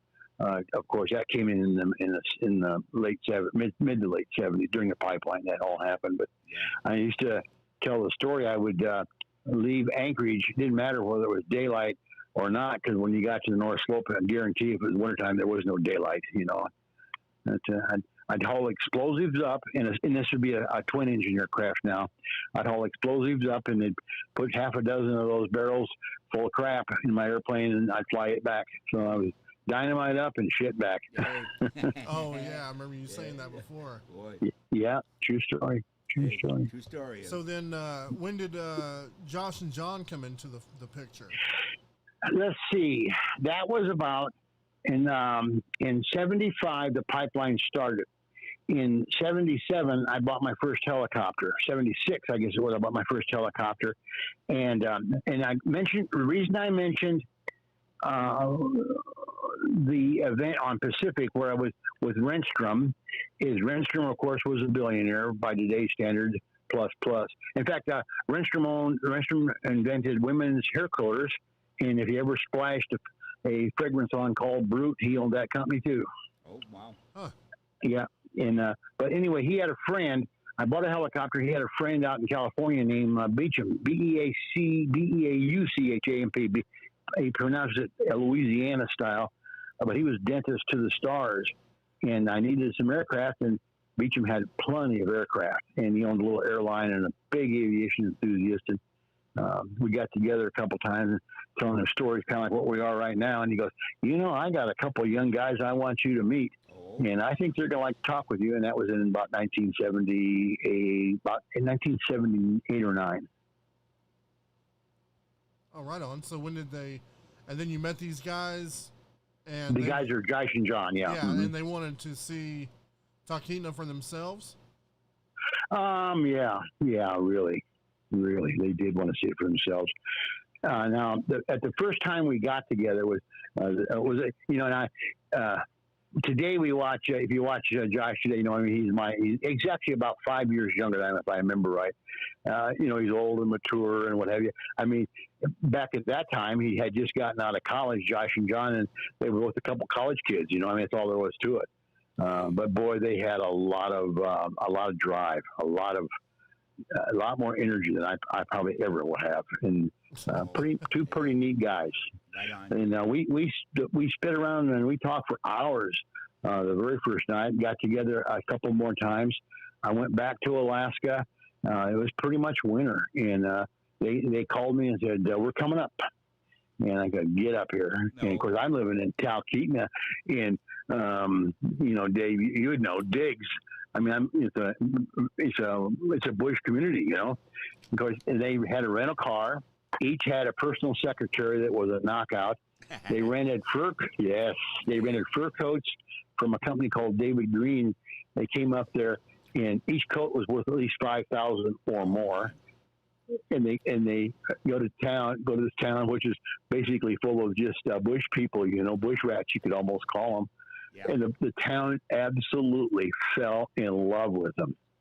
Right on. And they did. They just fell in love with them. And I mean, and you know, it was partly because they were just two California weirdos with two chicks. You know, I mean, who wouldn't like that? And they did. Right on. That's how. That's where it started, right there. Started right on. I never heard that before. Interesting. Yeah, well, that's where it's at. And I get asked a lot, what about the lawsuit? And I was aware the very first night that was never anything they tried to hide. That they had worked with a guy on a story off the East Coast about flying the bush. And my memory tells me, and I may be right or wrong, it was in Flying Magazine. I remember talking about that because it was an article in Flying Magazine about a guy flying a single-engine bush plane on the East Coast delivering mail up in Rhode Island and up along in there somewhere. Back in the day. Interesting. Back in the days, yeah. Back in the days. That's real. And of course, never mind. But well, I was going to say, you know, you sold them your journals, which went on to become the pilot and everything else. Yes. And you get a lot of criticism by skeptics, right? Which is I didn't used to, but this last week I certainly have, haven't I? Yeah, I did see that. But I think you know, the skepticism is going to be there because when you go, you know, you start looking stuff up. You know, you're not going to find anything because there was like a lawsuit and rights when copyrights and licensing and all that stuff comes into play. You know, if they paid you, then your name really doesn't need to be on anything, right? And that kind of actually, to tell you the truth, I just told you a little bit about my background, and I was and we had movie stars at the house quite a bit, and I mean a lot. In fact, if you just watched, let's see, Ford and Ferrari, did you watch that? Yeah, I saw that. Yeah. Carol Shelby was at the swimming pool a lot, and we had a couple of his cars. I thought Matt Damien did a pretty good job representing the way I remembered him. But the other guy that was at the pool all the time or often was Bill Lear, and Shelby and Lear, which most people don't know, and I'm not sure how it can be Googled, but Carl had a great big fiberglass factory plant down near Tulsa. And we were building the Cord automobile. Remember the old Cord? I remember the Cords. And we made a replica of it out of fiberglass and sold it. Yeah. And I saw one here in town at a car show here about a year or so ago that was one of ours that we had built. But we built quite a few of those, and they were so doggone expensive that almost all of them went to oil people overseas, and some went to Hollywood types, but an average person couldn't afford to buy it. The factory also made motor homes, and they had molds, and we did the motor homes in a bottom, top, and then put them together. And we were kind of the pioneer in that. But anyway, talking about what happened at the swimming pool, and that's where Shelby and Bill Lear came in, and somehow they ended up with all that. Okay. Yeah. The swimming pool. And, where's the swimming pool, though? Oh, we had at the estate or the ranch or whatever we called it with farm.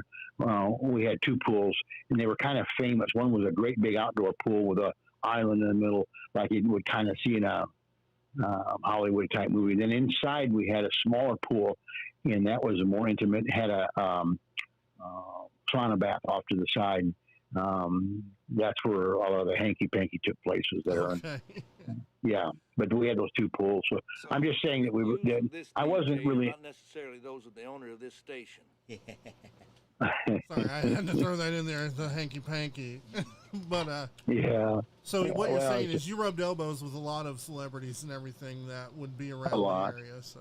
Yeah, That's a cool. lot. That's cool. I mean, that's what I was raised in. So I didn't, I want to just tell you, I didn't care much for that.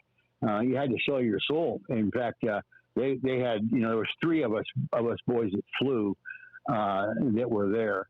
And Harry Barr went on to do Duncan Aviation in Lincoln. He just died just a few months ago. good old COVID. He was about 2 years old. He was one, and then I'm sorry. yeah. Well, then there's another one, Terry Gish. Terry Gish got killed flying a Learjet, and I was the last one. They had liked for me, had done more than go to Alaska, but I just was in my blood. I mean, I couldn't do it. I don't regret being North 1 minute in my entire life. Yeah. I believe it. You seems to be in your blood, like you said. I think so. And you know, Dave, I'm glad to say hi to you because I lived on a reservation in Canada between Cross Lake, or between La Paz and Churchill for 3 years, you know. No lights. Oh, boy. No cars. Yeah. No toilets. No telephone. No, oh heavens, no telephone. We had an HF radio up there, but in the far north, the HF doesn't work very well, and it doesn't work at all if the northern lights are out. Oh, my. So, yeah. And when Carol got ready to have our first son, she left the 2nd or 3rd of October because freeze-up's coming up. And during freeze-up, nothing moves. I mean, you know, there are no runways. All there is lakes and rivers. And when freeze-up comes, it takes a long time for everything to get frozen enough to stand and walk on it. She's left the 3rd of October, and my son was born the 11th of November. Okay. And during that time, I never got to say one word to her or knew what her condition was. Oh, yeah, rough. Those were quite the days, you know. But, that's how I got started. That was it. Wow, that's interesting. Yeah. Thank you. So what do you have going on? What do you have going on these days? I know you wrote Talking a Good Time a few years ago, and you were going to write another book, or you'd started or finished it. No, I wrote 3. I wrote a total of 3, but I only published Talking a Good Times, and it's a lot of work publishing a book, you know. And of course, I had about 3 years ago. I think it was the time I came down to see you from Nebraska. Remember, I had cancer. I had kidney cancer, and had that, and then I got diabetes after that. Oh my God! I think I cleared the diabetes up. I think, and used basically the keto diet. I just knocked off the carbs, boy. Lost a little weight, and it worked. I did the same thing. Now, yeah, I'm really proud of it. And in fact, if anyone is listening, keto diet didn't save my diabetes, but it didn't do much for my blood pressure. I've had 2 TIAs here at the ranch. So I'm getting old. You know, I'm 77 years old and lived a pretty fast life. You know, I flew about as much as a person can fly, and I did about as much adventure as a person can do. So. Well said. Yeah. That's what I'm talking about right there. Yeah. You know, a guy's got to live to his dreams, and you got to do your dreams. You can't do someone else's dream. I think that might have been the rub. But you were asking about my selling my journals and what have you. I wasn't interested in credits, and I wasn't interested in money. I mean, I'll take it, but I'm not going to do some of the things it required. And you know, I did fairly well with business my entire life, and I just wasn't interested in what movie stardom could do for me. And I don't begrudge them at all. I know people go, well, if I was that, I'd have sued them. When the other guy sued them, when they don't understand the details of it. Had I even, first off, I couldn't or wouldn't. I had an agreement and a contract, but that would have opened up another big bucket of worms.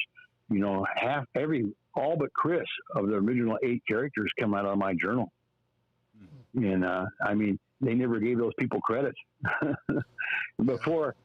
Yeah. And of course, you know, I think I have told you before, some of the cast and the crew would come to Talkeetna as a group every summer. And, you know, the first thing they do is look up Ed Wick, which is the carbon copy of Ed that we like so much. And Ed Wick's still there, by the way. Oh, nice. But, yeah, he's still there. And the person who was Shelley's real character, who I hope I don't say her name. I told her I wouldn't disclose her anymore. She's still there, but she said she's just so tired of being hounded that she lives in a single place down by the river, and she goes, just don't tell anybody anymore. I don't want anybody knocking on my door. Understood. And the town's kind of that way. there's in the summertime now. There's so many cameras in town from different companies want to make something to do with Alaska. It's become a bit obnoxious. When about the first of the year, Barry Corbin and I got talking about going there. You know, Barry's never been to Alaska. I don't know if you knew that or not. No, I didn't know. And I didn't know that either. And but he told me that I don't know, around January, February this year, and we got talking about going up there and doing showing him around. And I'm friendly with most of the people that are involved in stuff, and talked to one of my peoples from the frontiersmen, the paper in Palmer, and one in Anchorage, and everybody wanted to welcome, but nobody wanted another celebrity in Alaska, and I can see that, you know. Yeah. Oh, they like to keep it kind of private, huh? Well, if you don't do anything splashy, we're tired of it, and I can understand that. Yeah. And as it turned out, we had COVID and what have you, and that never got anywhere. But we sure talked about it, and it sounded good. And that's that's what I was going to ask you about doing any new stuff, because weren't you and Barry working on something? Yes, we were, and I can talk a little bit about it because, you know, I wrote it's in my book. I think you've got my book and you probably read it, Russian Mike. And I also gave that to Joshua Brandt. And there was a number of efforts to use that format as a series. But in fact, Barry is absolutely brilliant story. We can go all kinds of places.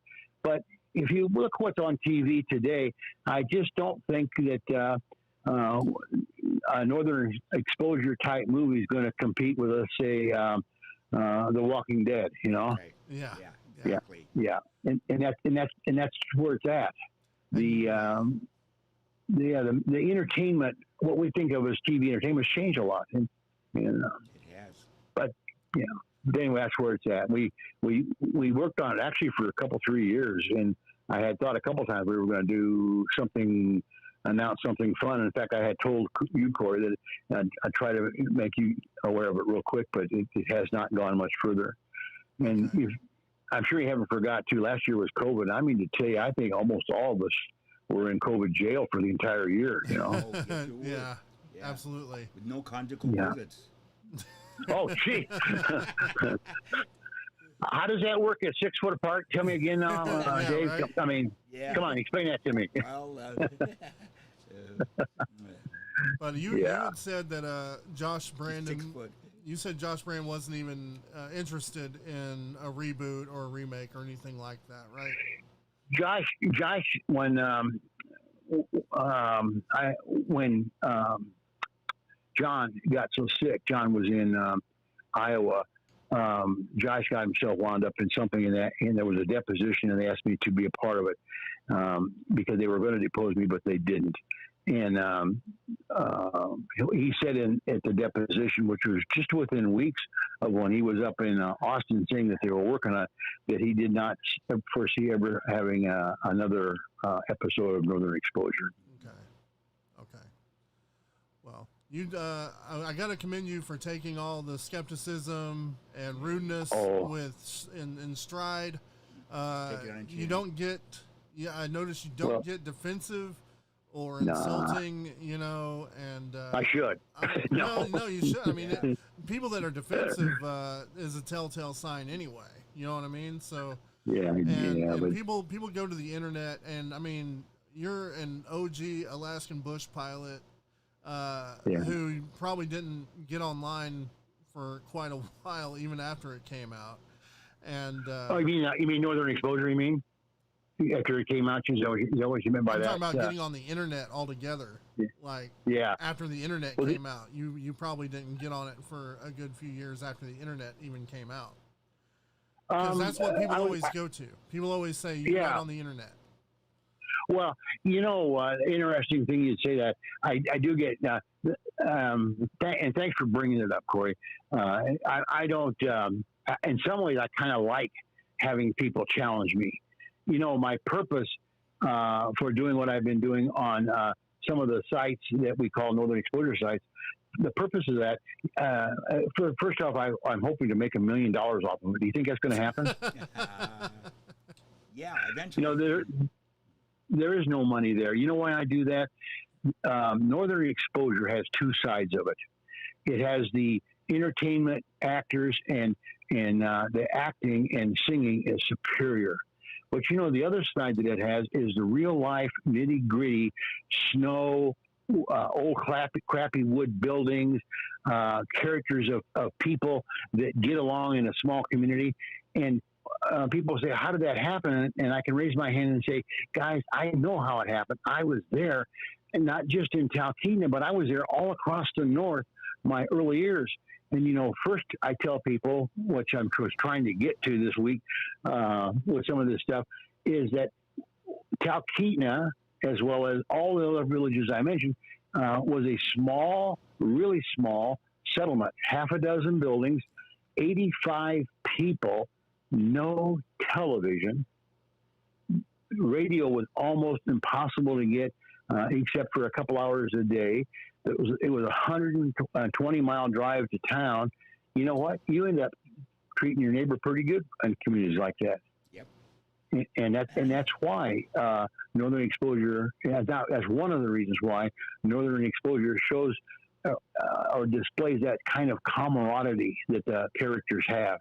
And Talkeetna, Cross Lake, La Paw even, but Norway House. I mean, I could name a dozen of them if we had just a second, but it doesn't matter. They're all the same. There was no TV, so what do? At night and there was no coffee shop. So at night you go to either, if there's any place of like a meeting hall, you do that. You go there and you drink coffee with everybody, like you might think of an old people's center, but then half the community's there. And someone might pick up a guitar and strum a few chords or even sing a few songs. And it's just a different relationship without the television. When television came in, at the same time came in VHS. And you remember those big plastic disc computer thing? Yeah, you know what I'm talking about for watching. They were a while. Should we do this gigantic disc or should we do VHS? VHS kind of won out, and then of course it gave way to CDs, and now I don't know what we got out there now. But anyway, it was just closer. Much closer community. And when you're dealing with that, there's only 3 places in town at the very most to work, maybe 4. So the idea of having conflict doesn't even go through your mind. Exactly. Got other things to worry about. Yeah, and you do, and also in those types of communities, is the weather is especially in the winter months is so inclement that it requires actual effort. I mean, you just can't go out and throw down $100 and spend the winter. Someone's got to cut the firewood. All the communities, including Talkeetna, was almost completely heated by firewood. That's a lot of work. Talkeetna started getting some oil stoves in about early 70s, and by the early 80s, it was pretty much oil stoves. But someone's got to cut that firewood, and I bet Dave, that's a bunch of work. That's a lot of work. Yeah. Yeah, a cord of wood. People go, I burnt a cord of wood in my fireplace last year. A 2-bedroom house in the bush, in any of that Arctic areas where you see that wind and 40 below. You're talking 12 to 20 cords of wood. Wow. That's a lot of wood. 12 cords of wood is a semi, an entire semi across the back, 4 foot high. That's 12 cords of wood. That's a lot of work. That's a lot of work. Yeah.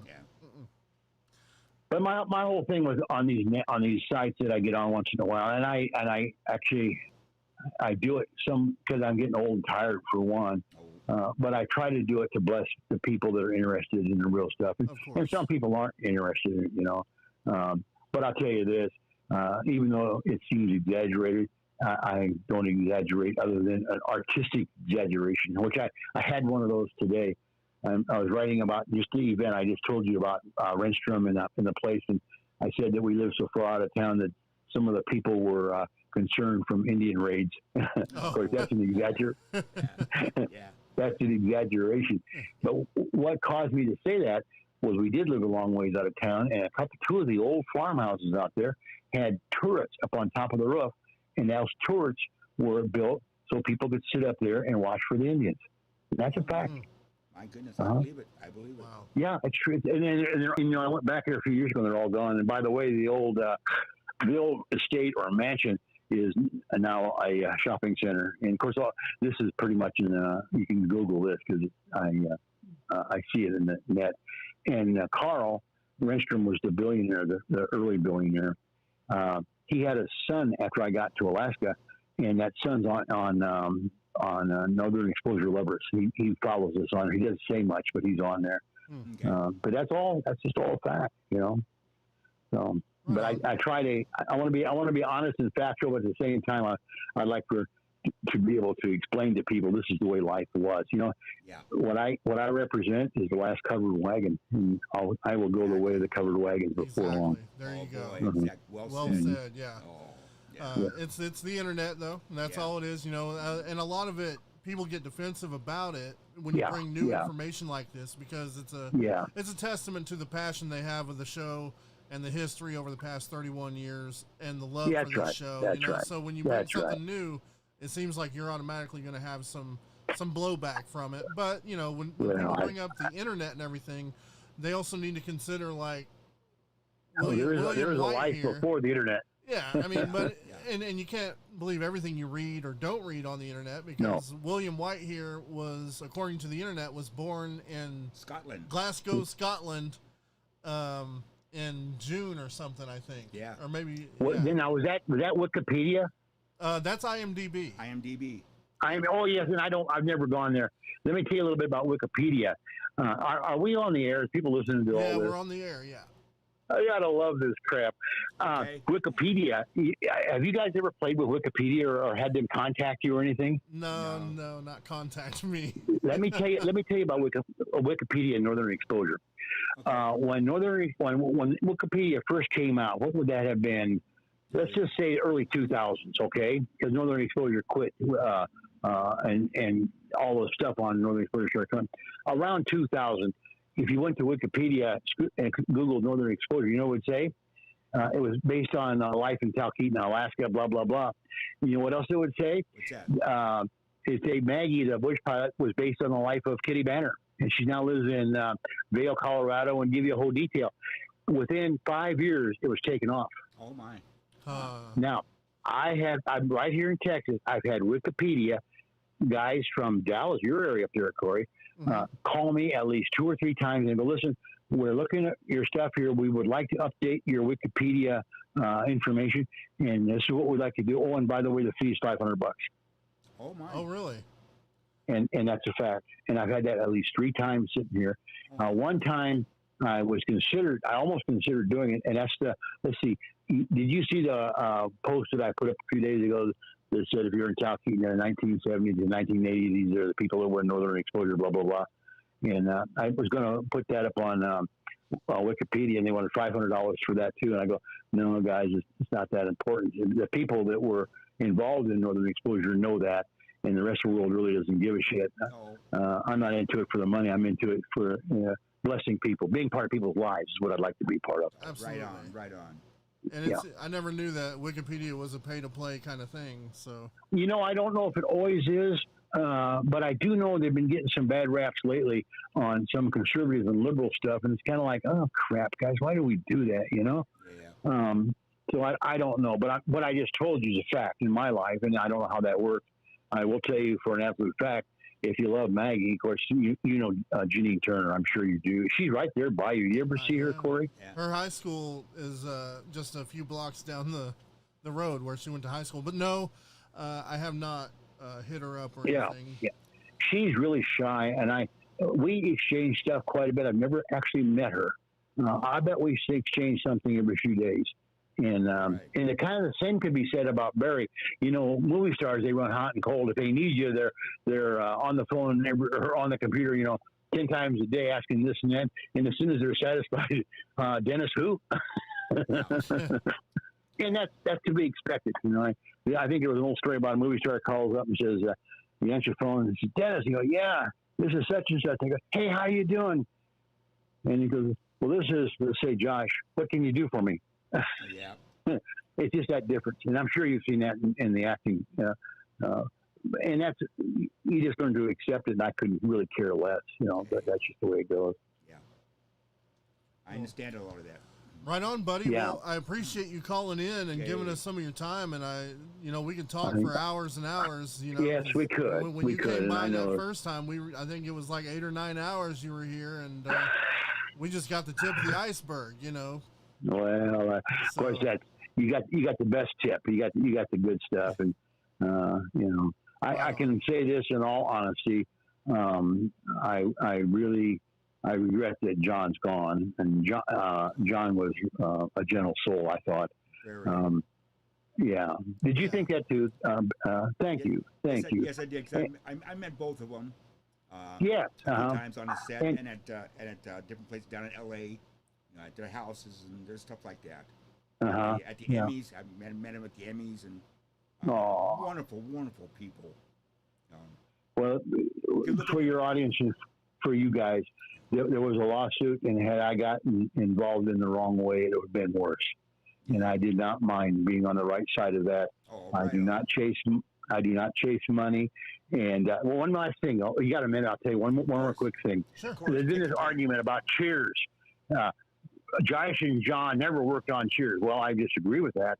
That they had something to do with Cheers because I was involved with that starting probably in '80, and but no one ever lets you finish the argument. In '80, what were they? They were two guys that had just gotten out of college. Yeah. And the first job, I remember talking to them. We're sitting at the pool there, and either Beecham's or the accountant at one time. We were talking about doing Cheers, and they were telling what they were doing, and we went back and forth a number of times to use the bar at Cheers and reconfigure it for Northern Exposure. And you know what? If you look at the dates, Cheers wasn't on television yet. Yeah. Okay. That's right. Yeah, now, 1980. Yeah. 82, I think, is when they first had. You can look it up, but somewhere around there. And you know why I remember that is we had this Cheers connection. That seemed to be a real big deal for everybody. That I got to be lying about that. Well, I'm not, but that's the story with it. And they were going to reconfigure the bar. But when they came to Alaska the very first time at the airport, I think I may have taken them back in or went in with them. I wouldn't have taken them, and they would have driven. But we ended up at the airport in Anchorage. And what did they have? They have a brand new restaurant called Cheers. And yes, and that restaurant was a bootleg copy of Cheers, the movie, which is just coming out, and it didn't last very long. It got closed down. But both the creators that we're talking about went, would you look at that? And the other restaurant at the airport was called Top of the World. Oh my! And that's still there, I believe. So anyway, that's kind of where that story goes to. But that's where we're at. Oh, and one last thing, I'm sure that they can't prove this either. They could.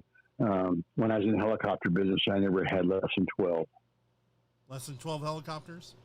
Never had less than 12. Never had less than 12. Yeah. And just for what it's worth, that's $20 million right there. Yeah, I was going to say that. Yeah. That's why you don't need to be chasing that money. Well, I am not necessarily proud of my heritage because maybe because of white superiority, maybe, or white privilege, or whatever we're going through right now. I just wasn't proud of it because I wanted to do it my way, and I had the opportunity, and I did not take that opportunity. And those that were part of that, most of them are all gone. They just died young, and here I am still plodding along talking about being so cold you can freeze your toes off, But that's all fact. Understood. But, yeah, guys, I sure appreciate you. We appreciate you. And I'm going to try to get up there. I am hoping. I have a Jeep, a really nice Jeep in Loveland yet, and I was with COVID. I didn't get to go all last year, and it's like, I mean, it's an old Jeep. It's only got 100,000 miles on it. It looks like brand new. It's been really kept well, and I want to bring it down here. So, but I couldn't get out of here last year. And I'm going to try to go this September, and if I do, we'll make some plans to get together and maybe go have a steak or something, and drive that Jeep down. I'd like that. I would. That'd be really fine. And appreciate you very much. And boy, Dave, this is the first time I got to meet you. You did a good job, kid, didn't you? Oh, thank you very much. Order up. Order up. Now, let me ask you quick, Dave. Sure. Are you from a remote background? Are you you live in the city? What's your background? My mom and my mom is from a little island on north of Vancouver Island called Ahousaht. Oh yes, of course. And then my dad is from the East Coast. He's from Rutland, Vermont. East Coast. Dad's an Iroquois. As far east as you can get. My mom is Ahousaht, as far west as you can get. And after World War II in '55, my parents met. My mom came down the coast, working in canneries. I was born in Seattle, and I've been raised a city boy. I'm City boy, okay. Pretty fortunate. I've worked hard my whole life to. I'm 100% disabled now from a car wreck 40 years ago. I remember the car wreck. I kind of keep track of you because of Corey, really. Oh, right on. Yeah. And today, 40 years later, I'm tired. Oh, Christ. Yeah, I am too. I'm tired. I'm fighting this pain 24/7, Yeah. The morphine doesn't even help anymore. Yeah. And, stuff like that. But I'm really fortunate here to be at Pam and Corey's house. I heard that. I thought that was so neat, and I just I'm so pleased to have you part of this in more ways than you probably think. Thank you. And Yeah. I love hearing your stories, and it brings back a flood of memories to me because I'm 10 years younger than you, and You're a young man. I remember a lot of this stuff. Before. Now your wife was from north of Vancouver in British Columbia. My mom. Your mom. Yeah, my mom is. And you know that History Channel series Alone. Are you familiar with that? Yes, I am. Yes, I am. The early seasons were filmed up by Vancouver, British Columbia. If you don't know that. Oh, is that right? Wow. And they called me 3 years ago, maybe 4 even. I don't know. Time when you get to be this age, you have a hard time keeping time straight.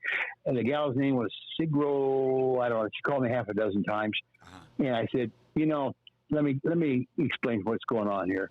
I said, you got guys in the bush, which are within just a short distance by boat away or helicopter, and you're sitting on the dock drinking Mai Tais. Is that what's going on? She said, how did you know? I said, well, I spent half my life, in the bush. I go, if you really want to do a series, do it in the Arctic. Well, of course, guess where they're at now? That's where they're at. Ice road truckers and stuff like that. Yeah. Yeah. Doing the Arctic. And I of course, I knew a lot of people in Alaska, a lot of homesteaders, and I gave her all the names, and she contacted them, almost every last one of them, to kind of. She's a city gal from New York, right there at the American. I don't know. It's not very far from Josh's place, but she's there. And we talked a number of times. And I go, the bush is real. Get out there and really show the real stuff. And, Guys, thank you so much. You're welcome. Thank you, DB. Appreciate it. DB. And we'll see you soon. Thank you. Even Have a if good we got to night. get down to San Antonio and take him to the Alamo, we'll stop by and see you if that's the case. I'm in a place called Bernie, Texas. I'm about 20 miles north of the Alamo in a subdivision called Cordillera. You can look me up. By the way, Cordillera. Yeah, the third house down belongs to George Strait. All right. Oh, nice. All right. Well, we'll keep in touch with you, buddy. Have a good one, and we'll holler later. Thank you. Bye-bye. Peace. All right. Dennis Brown, everybody. I'm in awe. Yeah, I can hear, There's a lot of that, they come flooding back to my memories, and wow, that was cool. Just, I got to go up to Alaska sometime for real. Like, I got to go see with my own eyes. I got to go to Talkeetna. Yeah. And have a good time. I had a chance to do the pipeline. Oh, yeah? When I was young, in the 70s, and I thought about the cold. The money was twice what I was making then, but I was making damn good money down here doing what I was doing in the shipyards and the small machine shops I was doing, working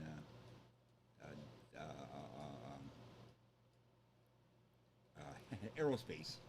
Oh, really? The aerospace union. I was making damn good money. I thought about that. No, I'll stay right here. Wow. I can't believe all the stuff you've done. Deep dive and all that stuff. Commercial diving. Machinist, master machinist. Machinist Hitchhiker. welder. Yep. Yeah. Towelman in a whorehouse. So did you see that? White. So the views of this DJ are not necessarily those of the owner of this station. So, but all right. So we'll take some calls here in a minute. Okay. We'll bust out with some pop culture references done over the years of Northern Exposure. You guys have probably already seen it. I haven't. And please cover your garbage. It's attracting wildlife. Hey, Moose! You! Yeah! Talking to you! Get off my lawn! Down! You... Ah! That's how the moose died. Garbage. Northern Exposure will continue here on A&E's Daybreaks. That was... Now back to Northern Exposure here on A&E's Daybreaks. I remember that. All right, so let me get this rolling here. Boom. You do well. Where'd it go? Oh, I got to do that. There you go. KBHR phone lines are open, you guys. If you want to call in and talk about your favorite episode, we're right here to listen to you. So we'll talk all about it. Who's calling first? I don't know. It sucks because I usually make a thing, but I got this thing backwards. So yeah, I'll just. Oh well, I guess I could. Yeah, that's what I'm doing right there. Oh, excuse me. You all right? Yeah, Getting I'm tired? fine. Oh. We'll be done here before too long. Sorry, folks. I'm just. My sleeping hours have my- been really erratic. I know. I woke you up to do the show there. At 5 o'clock. Well, oh yeah, because you were already. Put that up there. I messed up on this one, y'all. I dropped the ball, so usually I have the phone lines up. Okay, call on in. There we go. That's how you do it right there. You just hide it. KBHR phone lines are open. If you want to call, you don't have to.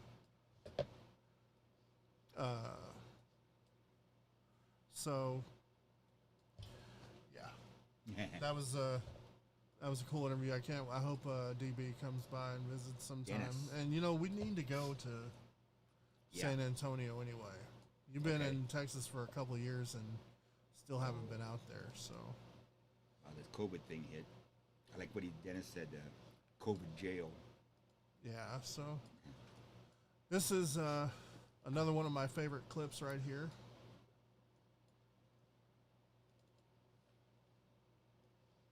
And Hey, anybody in there? Hey, hello. We want to get across the bridge. Hello? Anybody home? Hey, dipstick. Where do you get off making that racket? Hey, Adam. Adam, Maggie, and Joe.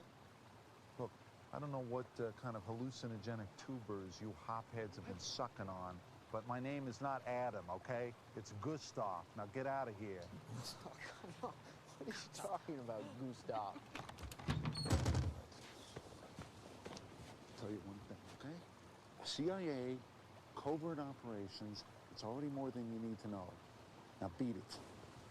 Look, whatever your name is, we just want to get across the bridge. Really? Set a fact. I'll pay you some money, okay? Well, that's how it is, huh?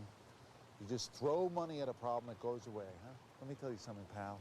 That don't cut it out here. You want to cross this bridge, you're going to have to answer the riddle. Oh, of course. This is a joke. I love it. I can answer a riddle to cross the bridge. You're going to have to conceptualize this, okay? We can think of it as a password. Now, if you can't handle that, you can get the hell out of here, okay? Okay. I'll answer the riddle. All right, quiz show boy, Here we go. How do you keep the one you love? What kind of riddle is that? Look, this isn't brain surgery. Just answer the riddle. All right, Dave. Do you know the answer to that riddle? My goodness, how do you keep the one you love? Stay in love. Stay in love. Treat 'em Well, right. someone can stay in love and not keep the other. Well, that is true. Yeah, wow. How do you keep the one? Yeah. Obviously, something I have. Tire irons, bicycle chains, baseball bats. Baseball bats. Baseball bats, tire irons, and bicycle chains. Oh my, yeah. All right, so here's the answer then. Okay.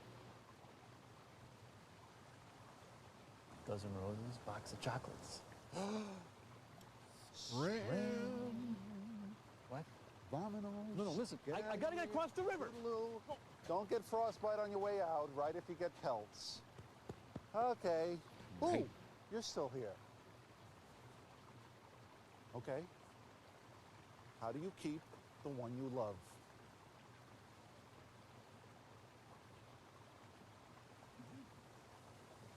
You don't.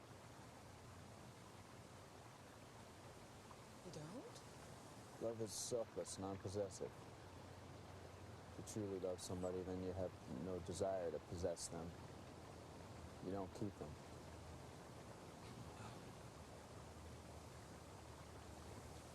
Well?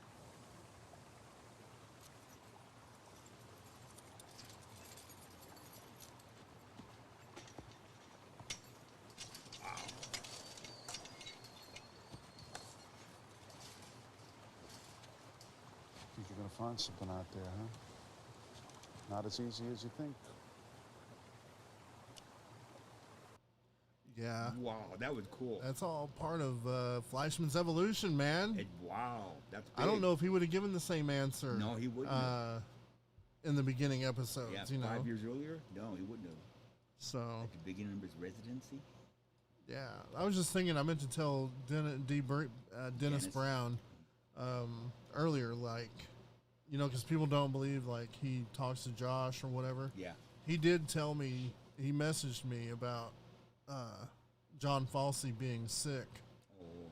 I mean, like a year or two before he died. Interesting. Yeah. Yeah. There's And I was like, "There's no other way. How would you know Yeah, that? You know, right? Out of the that sucks, friendship. man." John Falsey. See, and I've been I've been a fan of Josh Brand and John Falsey since I was a kid when they did Amazing Stories. We watched that. Wow. Remember Yeah, Amazing yeah. Stories? Yes, we did. When the guy had to draw the part of the plane, draw the wheels on the Yeah. plane as it landed. I mean, and I thought it was something else, and yeah, that was a good storyline. if you guys never watched Amazing Stories, you'll see some of Josh and John's like best work, and you'll see why Northern Exposure and these magical, crazy things that. Oh, sorry, I got that Fleischman right on us. He's like, "What the hell are you talking about?" But anyway, yeah, you'll see all kinds of. You'll really see a parallel between Northern Exposure and Amazing Stories because really cool stuff. All right, well, we got no phone calls and it's getting late, so thank you guys for Good tuning night. in. We'll be back on. I don't know when, but maybe we'll make it happen. I gotta get this guy to start watching episodes. Okay. And then maybe we'll get on and start doing live. Live entertainment. Yeah, live reviews. I want you to review the show you were in that you've never seen before. So. Oh wow. Okay. That's what I want to see. Okay. All right, so we'll close it out with this new lo-fi video I did, kind of honoring. Honoring Sicily. So hopefully it'll work. And namaste. Till we meet again. Hope you guys have a good night. Peace. Thank you for tuning in.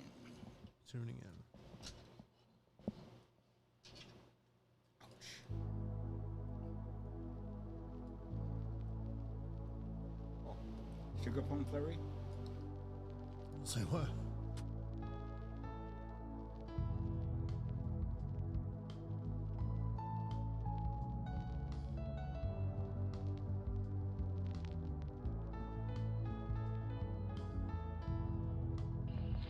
Bring me a glass of water, young man. I'm gonna tell you a story. Give you some perspective. Sicily wasn't always a cultural mecca. No. In fact, it wasn't always Sicily. It was a place so foul, squalid, and uncivilized it didn't even merit a name.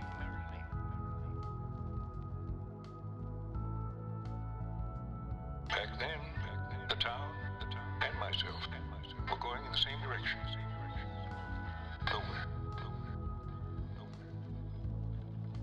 Folks said my parents were Danish, but I was orphaned while still an infant and raised by wolves. Understandably, I was lacking in social skills. As a dysfunctional wolf child, I was scorned by Indians and white folk alike. Not that anybody else had cause to hold their head up high. We had no schools, we had no churches, we had no law. A fellow named Mace Mowgli called the shots, and he was as bad as they come.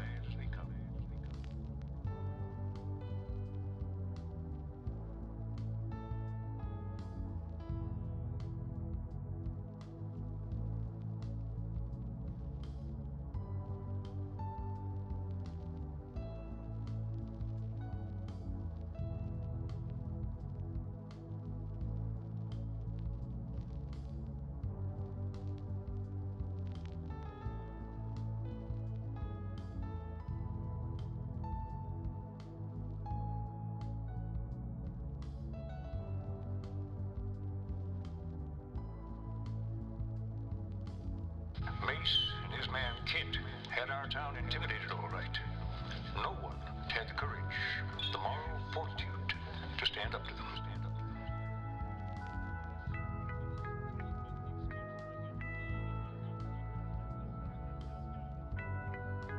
And I was no different.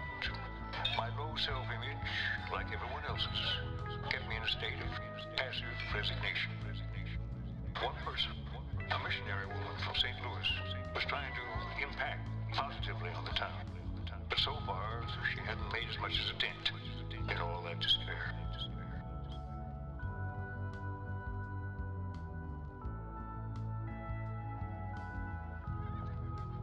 It was only a few days after Mason and his boys lit out for the Yukon that I saw what I thought was an apparition. A phantom carriage, pulled by an invisible horse, was coming toward me. It was, I later learned, an automobile, the first that had ever been seen in these parts. And out of this remarkable vehicle stepped an equally remarkable woman, Rosalind. I knew from the moment she lifted her goggles, and I saw the look of resolve in her eyes, that here was a woman who was twice the man I'd ever be. It was then I first set eyes on Rosalind's companion, Sicily. And it was like the unveiling of Botticelli's Venus. I had never before, nor have I since, seen anyone or anything as beautiful.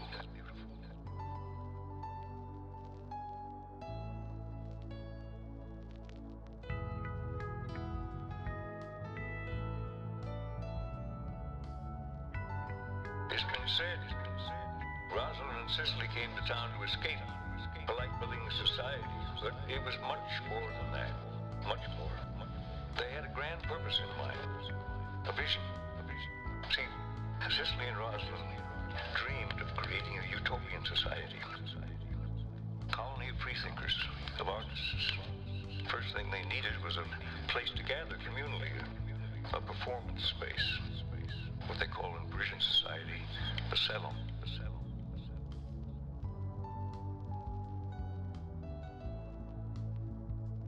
By working day and night, we managed to open the salon May the 1st. May Day had always been an important holiday in matriarchal pagan societies. And Sicily and Rosalind wanted to keep that tradition alive. The gala premiere was to be an interpretive dance performance by Sicily, honoring the earth goddess, Gaia.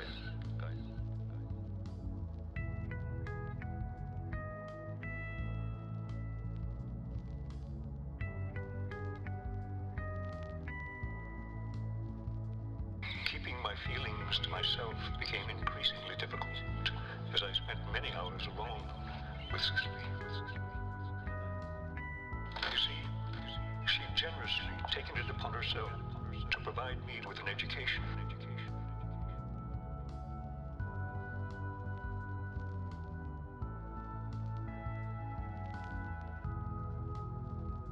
Well, seasons passed. Winter came. 6 months of unbearable, unmerciful cold. Rosalind, with her hardy constitution, bore up well, but she secretly feared that the frigid climate had taken its toll on Cicely. At last, spring arrived again. Beautiful spring. And along with the older down, love was in the air.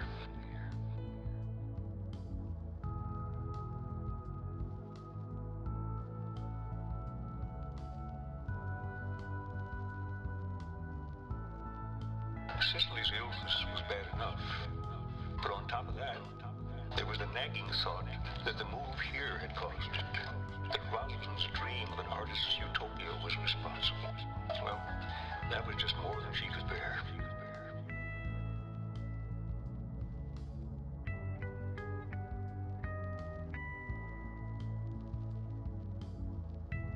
The next day, Mace, Kit and his men rode back into town, which at first glance appeared deserted.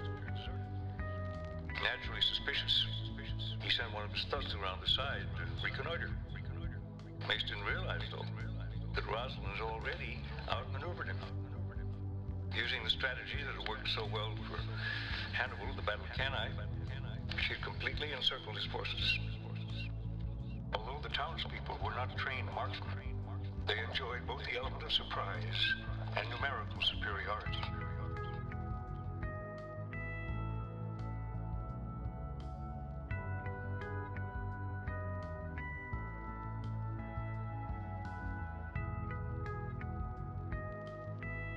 About that time, I began to lose the thread of the conversation. I became temporarily lost in my own thoughts. The next thing I remember... Whatever forces have shaped you, Mr. Mowbray, you have the power to change who you are.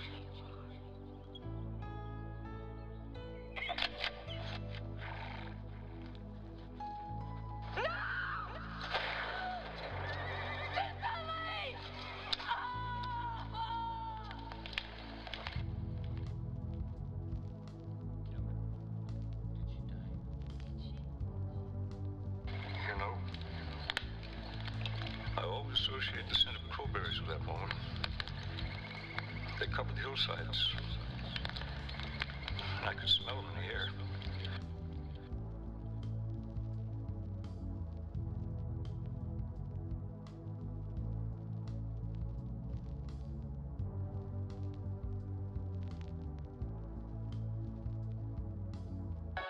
Cicely's death had a profound effect on everyone. No one could look at that fair angel and remain unmoved. A town was born that day, and without anybody saying it, we all knew it would be called Cicely. Not that any of that mattered to me. All I knew was I'd lost the only woman I would ever love.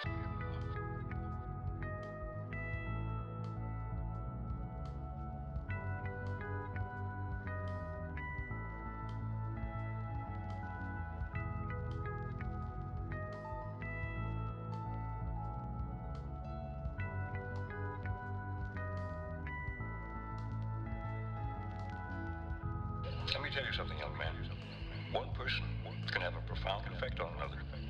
And two people can work miracles. They can change a whole town. They can change the world.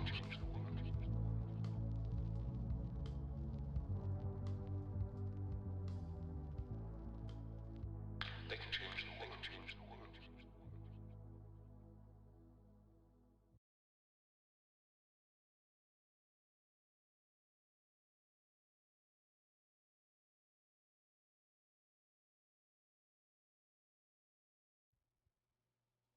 Yeah, it was a bit long. That was perfect. Sorry. That's a lot of work.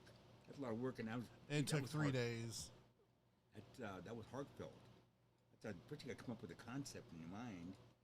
Wow, that's beautiful, dude. Well, thank you. That was beautiful. That's You, a lot you of gotta work. you gotta show me how to play piano so I can do better than I can actually. But I was doing it on a small piano. So, but anyway, I wanted to show you guys one more thing. That was awesome. Before we Depart. depart and crash out or do whatever we do. Who had front row seats to that dance? It was the big lean. there was oh God, let me think. There was when Cicely was dancing. That was lean. Who had the front row seat? Yeah. There's your boy right there. Check him out. Oh my goodness. I didn't see that. There's your boy right there. My goodness. Look at the old and new Yeah. profile thing. Yeah. You're still wearing a vest. Yeah, still wearing a vest. I say you look pretty damn good for 31 years later. Hey, So beard's a little crooked. a little whiter in it. Yeah, a little whiter. They had me keep my beard every day every other time I was on the camera. I had to shave. Oh yeah. I came back from hiatus, had a full beard. Immediately had to go shave it off. Oh wow. Yeah. Yeah, because Indians aren't supposed to grow beards. Ain't supposed to have That's hair. right. I know a lot of my Indian buddies couldn't. Yeah. They tried to grow mustaches and stuff, and it just wouldn't come in. Yeah, So, nobody in my family could grow.